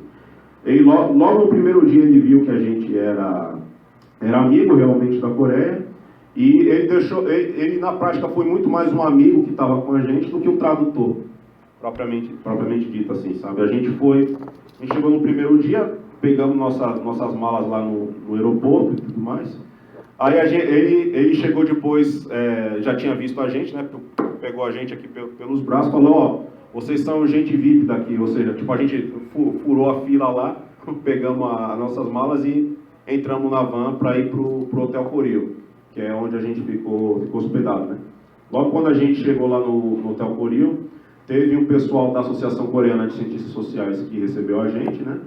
E a gente teve a oportunidade de conhecer os coreanos, jantamos lá no restaurante. Aí a gente foi, logo no dia seguinte a gente visitou o zoológico de Pyongyang. Nós visitamos, a gente teve fábrica têxtil, a gente teve fábrica de alimentos, a gente teve a oportunidade de visitar a zona rural, nós visitamos cooperativas agrícolas, visitamos aldeias. Enfim, foram várias experiências interessantes pelas quais eu passei na Coreia. E uma questão que sempre é levantada, né, principalmente pelos que atacam a Coreia, é que Pyongyang funcionaria como uma espécie de cartão postal da Coreia. Seria meio que o método que a ditadura norte-coreana usaria para esconder a miséria do resto do país e dar uma visão positiva para os estrangeiros. Ora, se realmente desse jeito, eu não sei por que mandaram a gente lá para o interior. Porque, de fato, você tem a discrepância entre Pyongyang e o interior da Coreia, entre as zonas rurais e tal. Só que, mesmo nas regiões mais pobres que a gente teve, não tem nada a ver com a favela aqui do Brasil. Eu sou natural de Alagoas. Minha família é do interior de Alagoas, eu nasci em Maceió. Eu conheço o que é o interior de Alagoas. Eu sei o que é o semiárido nordestino. E eu posso garantir aqui para você, com todas as vezes, que não tem nada a ver. A maneira como a gente concebe a pobreza na Coreia do Norte e a pobreza urbana e rural aqui no Brasil é outra história. Lá você não vai ver barraco, lá você não vai ver favela, lá você não vai ver gente usando droga, morando na rua e tomando porra da polícia, como você vê aqui.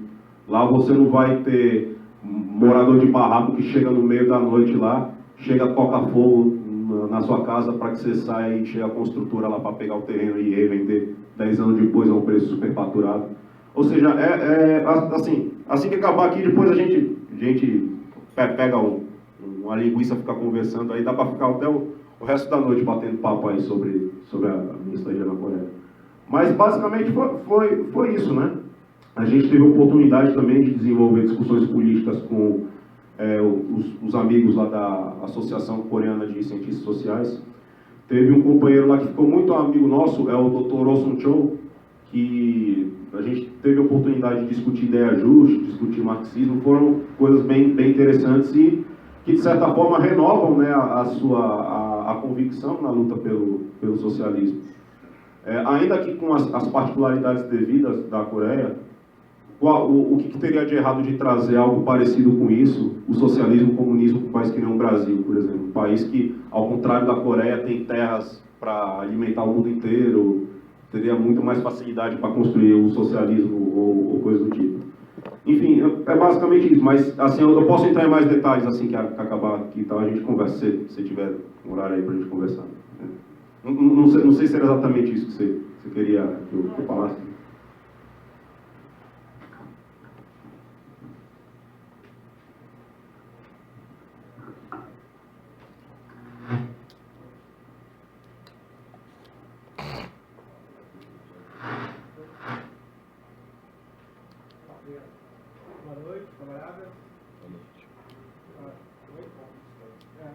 Pode falar aí mesmo, dá pra ouvir. Dá pra ouvir aí. Dá pra ouvir. Eu acho que dá pra ouvir tranquilamente, né? Boa noite, meu nome é Luiz, eu sou artista de rua e sou integrante de uma organização recém-fundada, chamada Ação Revolucionária Comunista, né? Formada por integrantes do Partido Comunista Brasileiro. Alexandre, né? Alexandre falou agora há pouco que hoje tem várias organizações de esquerda no país que são solidárias à Coreia do Norte, mas a impressão que eu tenho é que ainda é um tabu para muitas organizações, né? Ou um tabu, ou um completo desconhecimento, ou ainda alguma coisa como, já ouvi alguns camaradas de outras organizações falando isso, né? É tão distante da gente que não vale nem a pena tocar nesse assunto, né? Isso me parece que a construção ideológica contra a Coreia do Norte ela é tão detalhada, né, que ela chega, inclusive, a confundir muitas organizações de esquerda, né? Então, eu gostaria de perguntar assim, eu vou aproveitar que estamos em poucos, mas valorar os camaradas, para lançar alguns questionamentos, né? Até que ponto a organização de esquerda brasileira tem dificuldade de lidar com a questão da Coreia do Norte, né? Seja por conta das particularidades do tipo de socialismo que estão se construindo ali, seja pela distância, seja pela distância cultural, né? Essa é uma questão.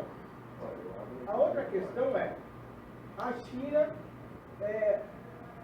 apoiou alguns posicionamentos, né, da geopolítica internacional e fez algumas sanções contra a Coreia do Norte, né?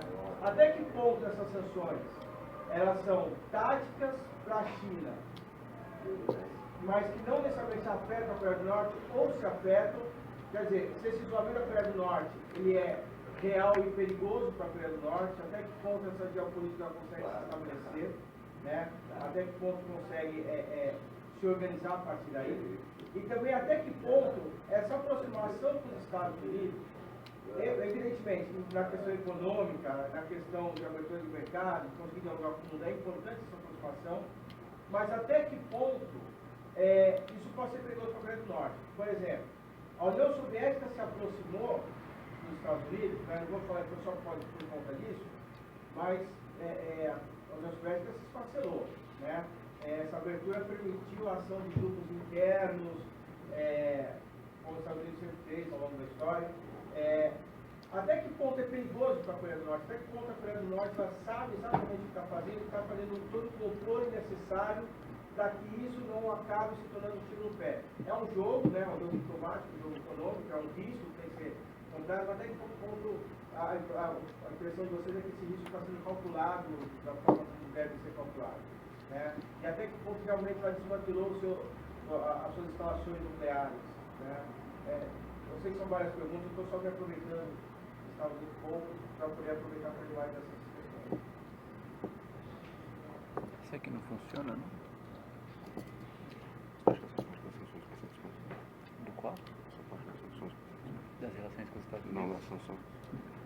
Qual a parte das sanções que eu não Foi a única parte que eu não prestei atenção. Bom, então, companheiro, primeiro de tudo, saudar, né? Eu fico feliz de ter conhecimento da organização recém-fundada, a ALC. Então, você levantou, assim, uma série de pontos, aí vou indo por partes aqui. Primeiro, com relação ao movimento popular brasileiro, às organizações que se reivindicam, socialistas ou comunistas, você perguntou até que ponto, na minha opinião, a questão da Coreia é um tabu ainda. Eu penso o seguinte, nós em 2010, quando fundamos o blog de Solidariedade Coreia Popular, a gente contava nos dedos quem realmente apoiava a Coreia. Você tinha, naquela época, principalmente o PCdoB e o PPL, que desenvolviam um trabalho um pouco mais antigo, um pouco mais sistematizado sobre a questão coreana, né? Só que mesmo assim você reparava que dentro do próprio PCdoB e do próprio PPL, não era todo mundo que tinha conhecimento da questão. A questão coreana era algo que, por mais que aparecesse como se fosse o PCdoB ou o PPL, levando a cabo essa solidariedade, era na prática alguns poucos dirigentes, né, que tinham realmente conhecimento, estudavam, se preparavam realmente para responder esse avalanche de contra-informação que o imperialismo faz e faziam solidariedade. Não era algo que a militância no geral do PCdoB conhecia. Não era algo que a militância do PPL no geral conhecia. Mas, apesar disso, eu acho que de uns 8 anos para cá, houveram alguns avanços nesse sentido. Por exemplo, posso dar outros exemplos também. O PCdoB hoje em dia é um partido que realmente apoia a Coreia, está sempre com os coreanos, sempre se posiciona de forma contundente. Só que você ainda vê, por exemplo, em 2011, quando o camarada Kim Jong-il faleceu, a Manuela Dávila, que agora supostamente ia sair para presidente pelo PCdoB, lançou uma nota contradizendo o próprio centralismo democrático do partido, falando que não concordava com regimes monárquicos, hereditários, apesar de solidarizar com a luta dos povos ou coisa parecida. E ela não foi criticada por conta disso dentro do PCdoB. Ela varreu em cima do próprio centralismo democrático do partido e ficou por isso mesmo, sabe? Eu lembro que, assim, não é na esquerda brasileira, mas, por exemplo, a Camila Vallejo, lá do Chile, também sentou o pau nos coreanos naquela época, com o falecimento do Kim Jong-il. Quer dizer, num período de maior solidariedade, que os coreanos mais precisavam da nossa solidariedade, e acontecem algumas coisas desse tipo, por exemplo. Tinha um dirigente do Partido Comunista Brasileiro, o Antônio Carlos Mazeu, que naquela época, de 2011, ele fez um texto bem meia-culpa, meia-boca, falando que apesar de apoiar a Coreia, não concordava com o suposto stalinismo de corte feudal que estava instalado na Coreia do Norte. Para ser sincero, não sei se o Mazeu pensa isso aí até hoje, tá? Pelo que eu andei, as coisas que ele andou falando, ele deve ter repensado alguma coisa desse tipo e tal. Tem alguns companheiros do PCB hoje em dia que realmente apoiam a Coreia. Eu conversando com alguns companheiros do PCB, eu acho que essa visão, apesar de não ser exatamente a visão que eu concordaria mais, existe uma disposição maior de se falar da Coreia de hoje em dia.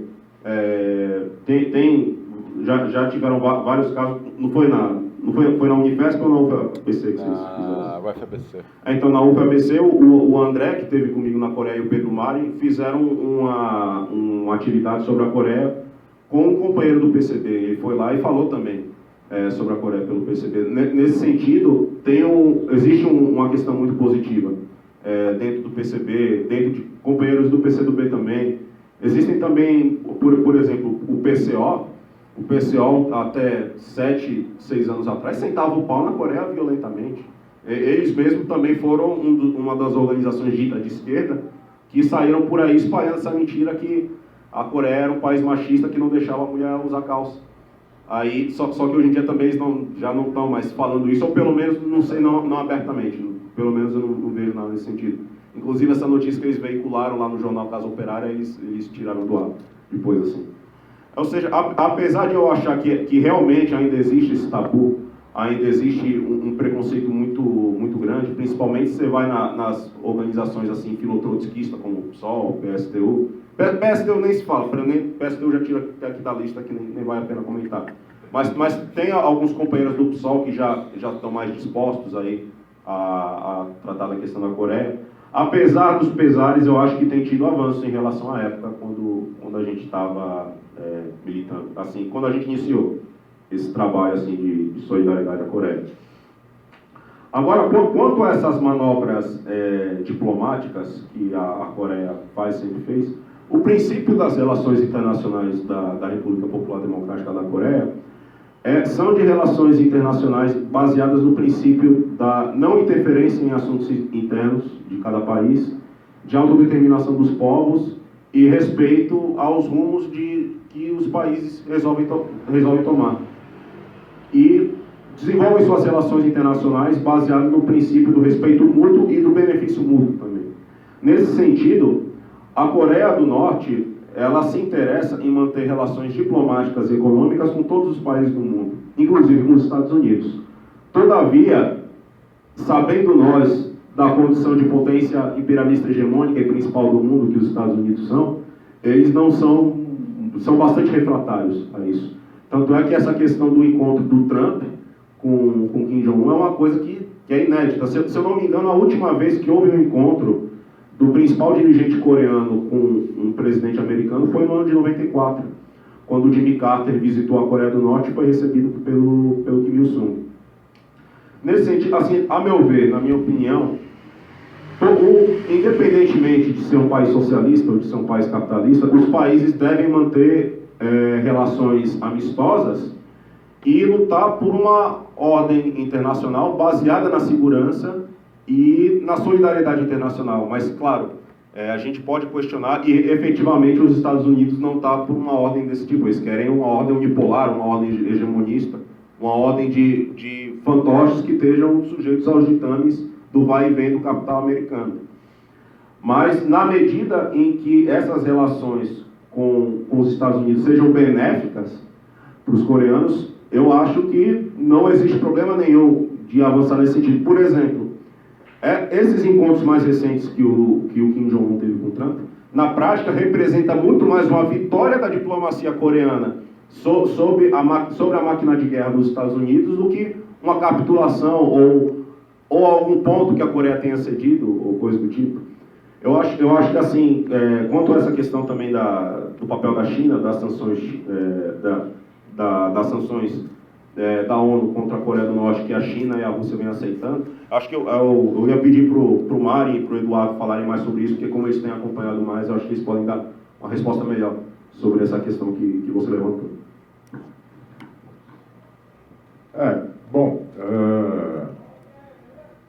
A questão da China, o que a gente tem que entender é que para toda a situação que tem essas variantes, você tem uma questão que não muda, que é o seguinte: a China depende da Coreia. A China e a Rússia, mesmo que eles queiram ter uma política mais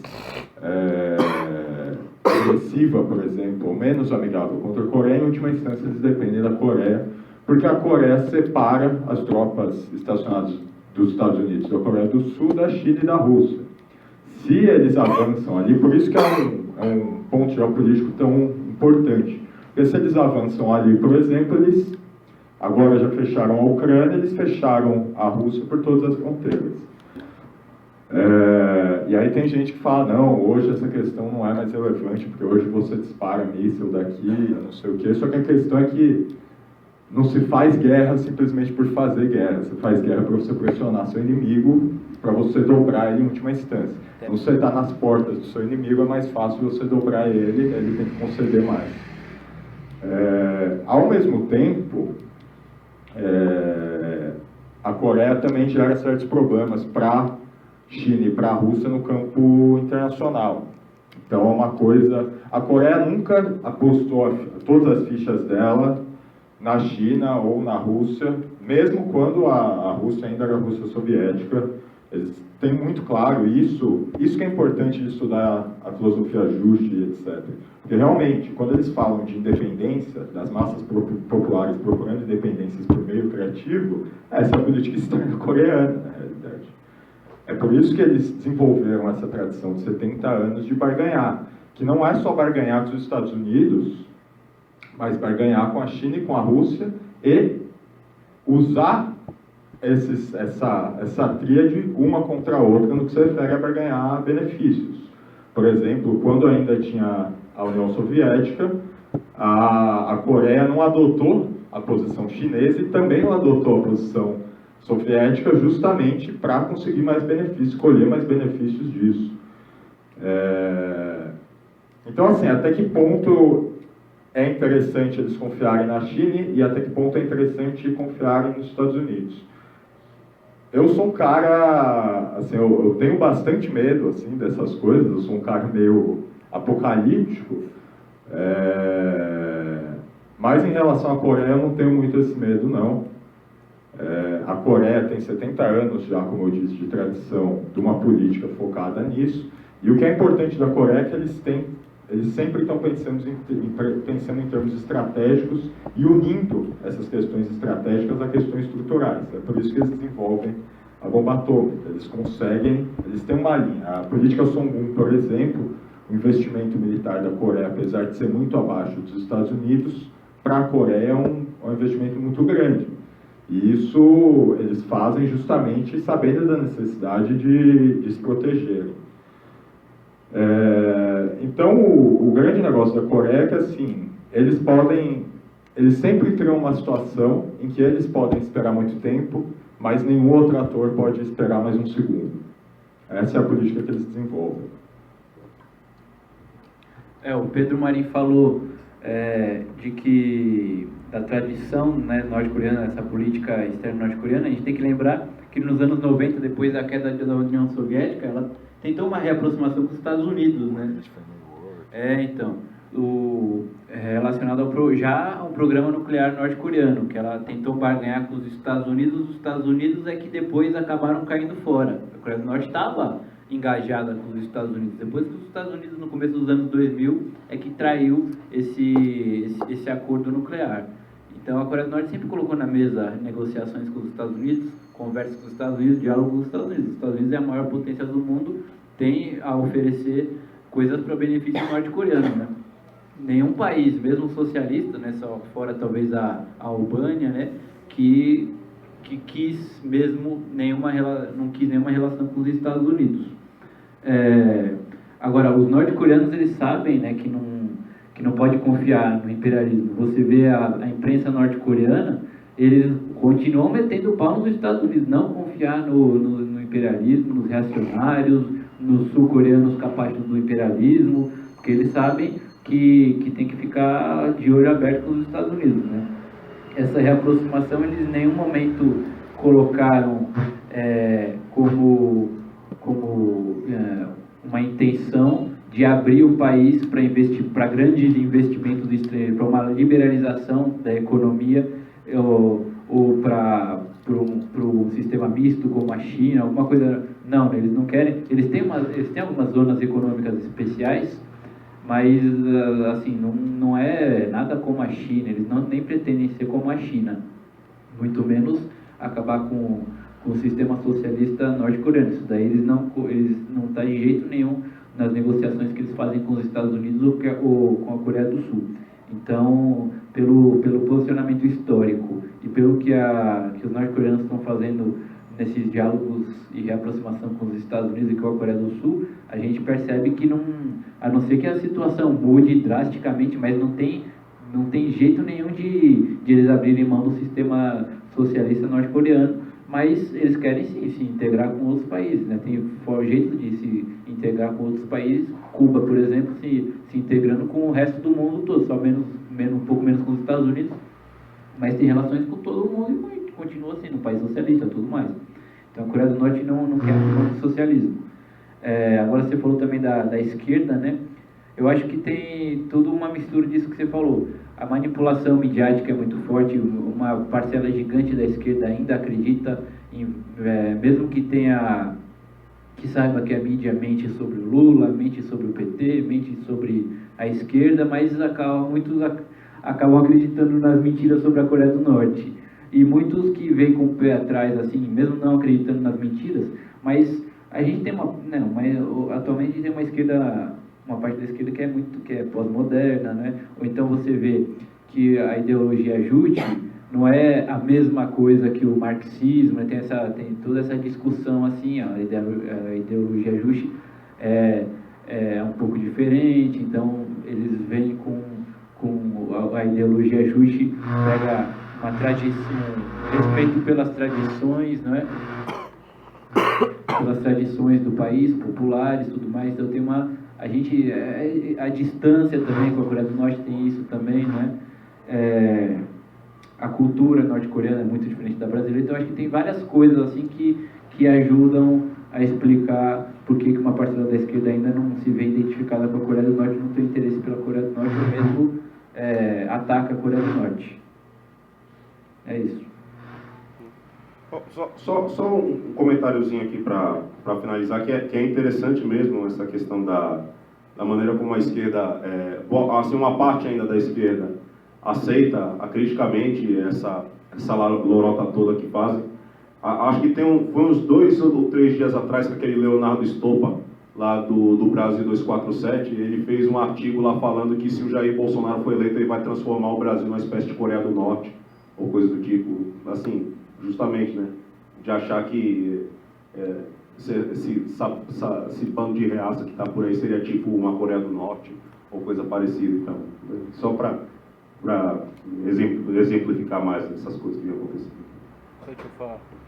Esse Stoppa aí, ele já criticou várias vezes o socialismo, ele já falou que não tem, já é coisa do passado, então não tem muita gente aí que não dá pra gente confiar, que não são muito bem de esquerda, assim. Na verdade, ele defende um capitalismo humano, né? O que eu quero... Justamente o camarada falou da questão, sobre essa questão, por que a esquerda ainda tem muitas pessoas na esquerda ainda têm essas posições e tal. As pessoas, só que elas conseguem identificar isso no nível nacional, mas no internacional não.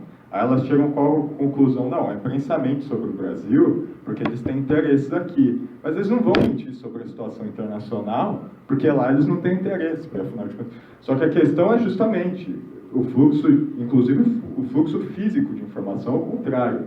O que a gente tem, tudo que a gente produz na imprensa sobre questão internacional vem de fora, não é produzido aqui. Então, se quer assegurar os direitos, os interesses do Brasil, a imprensa tem condições de fazer. Só que muitas vezes, e isso meio que guia o trabalho da ópera e tudo mais, a gente percebe que, na verdade, o fluxo é o contrário. É justamente nas questões internacionais que a imprensa consegue radicalizar mais o discurso. Vocês vejam, por exemplo, na Venezuela. Eles não têm todo... Porque quando você vai mentir sobre a questão nacional, as pessoas têm algum parâmetro de verdade, que é a própria vida delas. É como elas veem as coisas. Você não pode meter o louco. Agora, você pega a Coreia do Norte, você fala qualquer coisa. E tem uma outra coisa que enfim, é só um comentário, que é interessante como a mídia tem essa coisa com a Coreia do Norte, mas não fala da Arábia Saudita, por exemplo, né?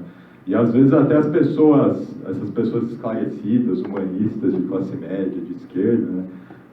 Eu estava vendo um vídeo esses dias, o cara foi para a Coreia e tem blackout, né? E aí ele, nossa, que coisa estranha, meu Deus, é o governo. Aí o cara vai para a Índia, que tem um sistema de castas hierárquico bizarro, realmente estranho, e ele não estranha, ele fala, que legal, eu estou aqui, vou fazer yoga aqui na Índia. Então, realmente, esse problema, onde eu quero chegar é que, assim, esses discursos midiáticos chegam num nível de psique, assim, a gente começa a ter a mente dominada, realmente, e a gente não consegue mais, a partir desse momento, a gente não consegue mais estranhar a nossa realidade, mesmo quando ela é muito estranha, ou mesmo quando ela é muito terrível, mas a gente consegue estranhar até as coisas mais simples nos outros países. Assim. Então, tem blackout, meu Deus, que absurdo. Se fosse em qualquer outro país, eu quero falar, tem algum problema aqui desse país, mas não, lá é o governo, está tentando fazer alguma coisa, não quer que eu filme, coisas assim.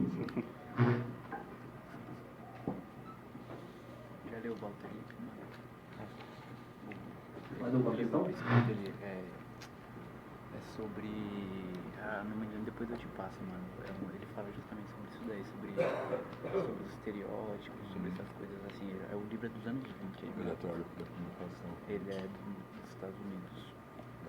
Não me lembro agora. Não tá... Pode falar em voz alta mesmo. Tá. Boa noite. Bom, eu queria cumprimentar os camaradas que estão presentes aqui hoje e, assim, fazer algumas perguntas referentes, voltando para essa parte da desinformação, que, assim, infelizmente, parte da esquerda pequeno-burguesa tem essa desinformação que diz respeito. Assim, a própria Coreia socialista, né, alguns, assim, já tem, assim, vou dar algumas.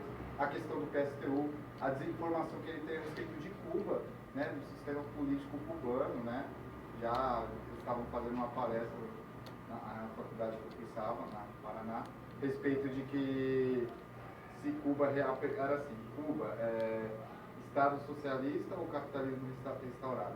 Né? Imagine só o que eles vão falar a respeito da Coreia Popular, né?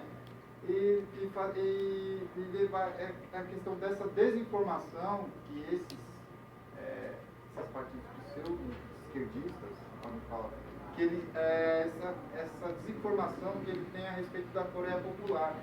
Se de fato, se realmente eles acreditam que de fato para a população, não só a Coreia Popular, como no mundo todo, para se alcançar na sua soberania, de fato, mudança de regime através da ditadura do proletariado, ou se eles, de fato, têm que bater na mesma tecla do erro, que é achar que, por via eleitoreira, né, como fala eleitoral, assim, um dia a esquerda, o poder popular, vai se alcançar através dessas instituições que não são nossas, as instituições são burguesas que existem hoje, né? De fato, assim, eles realmente estão crentes de que para mudar é preciso a mobilização popular, é preciso de fato, entendeu? Uma nova ordem social que, assim, a maioria desse aglomere, de fato, do ponto de vista marxista, socialista. E outra pergunta que eu ia falar é a respeito da questão assim, internacional. A Coreia Socialista, estava vendo inclusive um vídeo a respeito, um vídeo da TV Zushi, né? Estava presente o camarada Eduardo, né? O Diego Grossi e Lucas Rubio, que o Lucas Rubio tinha comentado com a questão assim, que a Coreia Popular hoje ela está em pleno estágio da sua revolução socialista. Então, acredito assim, espero, né? Acho que talvez seria a mesma resposta de que a Coreia Popular não vai ceder, acho que nem 1 milímetro, como eu tinha dito uma vez aqui no palestra, da sua soberania com a questão do armamento, da questão dos armamentos, da questão da sua política socialista, porque para ela manter a sua política socialista, o seu regime, hoje é necessário simplesmente se armar contra o imperialismo. E o imperialismo, eu vejo, minha avaliação, ele estava tendo o seu momento de decadência na história, né? Ele não é benéfico, ele simplesmente não será eterno. Então eu queria, é uma pergunta que eu faço assim, que essa questão assim, como a Coreia Popular, ela enxerga essa questão do imperialismo, principalmente pelos Estados Unidos, mas pelas outras potências imperialistas, Reino Unido, Alemanha, enfim, França, assim, como eles debatem essa questão dessa política hegemônica do imperialismo em decadência, mas o fato de ele estar em decadência, ele se mostrar assim, mais agressivo diante do mundo, seja através de golpes de estados em outros países que não são capazes, que não têm seus contornos, né, imperialismo. Como é que ele enxerga a questão do Irã, a iminência ali daquele momento ali, o Irã ser, né, um pilar de resistência ali do imperialismo, né, apesar de não ser socialista, assim, tal como a Coreia Popular, mas ser uma resistência ao imperialismo que está ali presente. Como é que eles veem essa agressividade do imperialismo, assim, não só na Coreia Popular, mas no mundo em geral, seja na Venezuela, seja no Irã, seja na própria Síria, que o imperialismo tentou derrubar o governo nacionalista do presidente da Síria e não conseguiu, né? Que bom que não conseguiram. E assim, como é que ele enxerga assim, o imperialismo trabalhando minuciosamente em cada país, assim, para tentar não perder essa sua hegemonia que está em decadência? É só isso.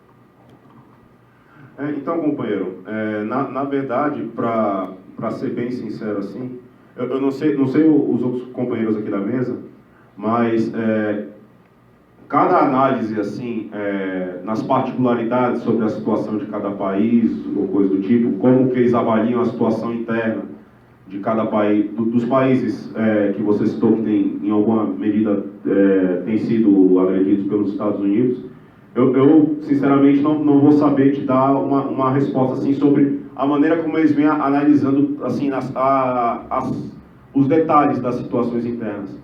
Mas basicamente, muito embora a Coreia Socialista ela tenha como um dos seus pilares da sua política externa a não intervenção e a questão de respeitar, de não interferir nos assuntos internos de cada nação e de não intervenção, né? A Coreia, por exemplo, ela se posiciona abertamente, por exemplo, com relação à questão síria.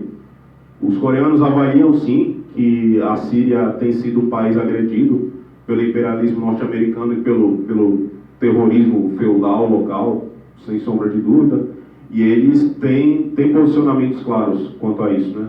Com relação à Venezuela, a mesma coisa também. Eles têm também o entendimento de que o governo Nicolás Maduro tem sido agredido pelo imperialismo e que, assim, se a gente for parar para ver, é a maneira como eles enxergam também a questão do imperialismo, porque a gente tratar de Síria, tratar de Venezuela, tratar de Irã, em última instância também tratar da maneira como o imperialismo norte-americano vem se portando com relação aos países que, em maior ou menor nível, têm prezado pela sua independência nacional, pela sua soberania.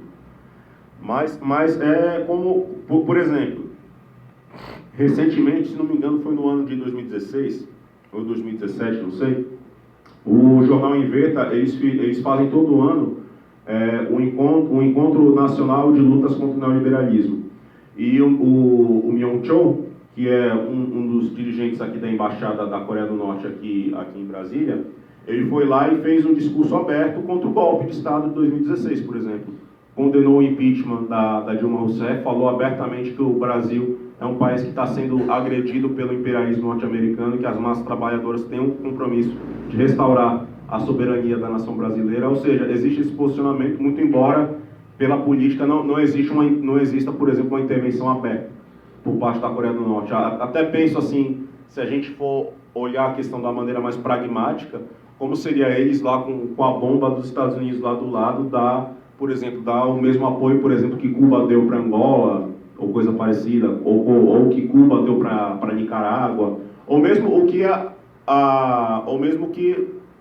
a própria Coreia deu em outras épocas. Por exemplo, quando teve a invasão da Baía dos Porcos, na década de 60, se não me engano, tem até uma entrevista que o Fidel fala que os norte-coreanos enviaram para Cuba, não sei se foi um navio com não sei quantas AK-47 para eles combater o imperialismo americano, sabe? Mas aí, assim, eu inclusive gostaria de deixar aqui para os outros companheiros ver se eles sabem responder. Mas, assim, com relação a cada ponto do apoio, eu realmente não vou saber de responder. Mas, em síntese, seria isso, a maneira como eles vêm fazendo esse balanço da situação internacional. Se os outros companheiros pudessem responder aí por mim, alguma informação que eu não tenha, seria melhor aqui para desenvolver o debate. Você falou do imperialismo alemão, francês, né? A minha percepção é que na Coreia do Norte eles veem o imperialismo essencialmente como imperialismo norte-americano, né? Porque justamente é o que mais agride e tem a área militar, principalmente, em mais evidência, né? Não é exatamente os monopólios internacionais dos países imperialistas, mas principalmente os Estados Unidos e as forças militares. Em relação aos países que você falou, Irã, Síria, como o camarada Rosendo falou, eles prestam solidariedade à Síria na guerra imperialista que a Síria está sofrendo, e inclusive parece que a Síria no começo dos anos 2000 teve ali uma tentativa de desenvolvimento nuclear com apoio norte-coreano, se não me engano, com transferência de tecnologia norte-coreana para a Síria. Em relação ao Irã também, a Coreia do Norte tem muitas fortes relações com o Irã. Ela vê o Irã como um polo de resistência anti-imperialista, e que é realmente, né, um polo de resistência. Então a Coreia do Norte tem muitas relações com o Irã desde a Revolução de 1979, o encontros em Pyongyang de alto nível já desde os anos 80. A Coreia do Norte denuncia o que Israel faz com a Palestina, por exemplo, também. A gente vê na imprensa norte-coreana sempre denúncias, o governo norte-coreano emitindo notas de repúdio, até mesmo na ONU também. Também, como o camarada disse, eles procuram não interferir, não dar palpite sobre a situação interna de cada país. Mas eles apoiam os países anti-imperialistas na luta contra os Estados Unidos, principalmente. E no Brasil eles denunciaram o golpe de Estado com o Myung-chol no evento, mas eles respeitam, como um princípio deles, respeitam o atual governo brasileiro, apesar de ser capaz dos Estados Unidos, mas eles respeitam e procuram sempre manter boas relações diplomáticas, cooperação, aumentar a cooperação econômica, até porque o Brasil, né, é um país muito grande com um potencial enorme, inclusive de colaboração com a Coreia do Norte. E nos últimos anos eles vinham realizando internamente uma linha chamada Byung-jin, que é de desenvolvimento simultâneo militar e econômico. Então a gente viu nos últimos anos em Pyongyang, o camarada teve lá, ele nos últimos anos obras, né, de infraestrutura, grandes obras, inclusive com, pelo menos oficialmente, com um prazo muito curto de término dessas obras, edifícios enormes, parques de diversão, centros culturais, científicos, tecnológicos, educacionais. Então, veio esse desenvolvimento militar, mas também um desenvolvimento econômico. Em 2016, a Coreia do Norte, segundo o Banco da Coreia do Sul, fechou com 3,9% de crescimento da economia. Um crescimento maior do que nos 17 anos anteriores, de qualquer ano.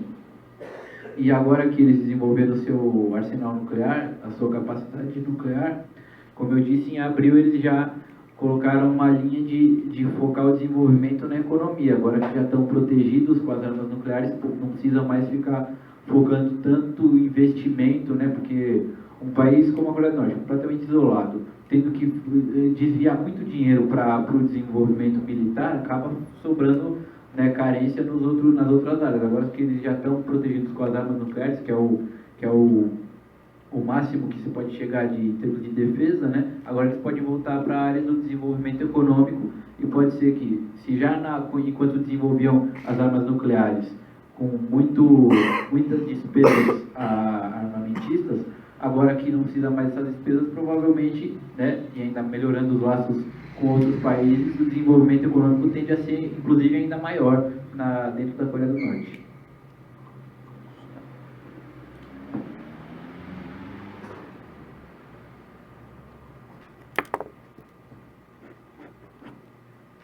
Mais alguma questão?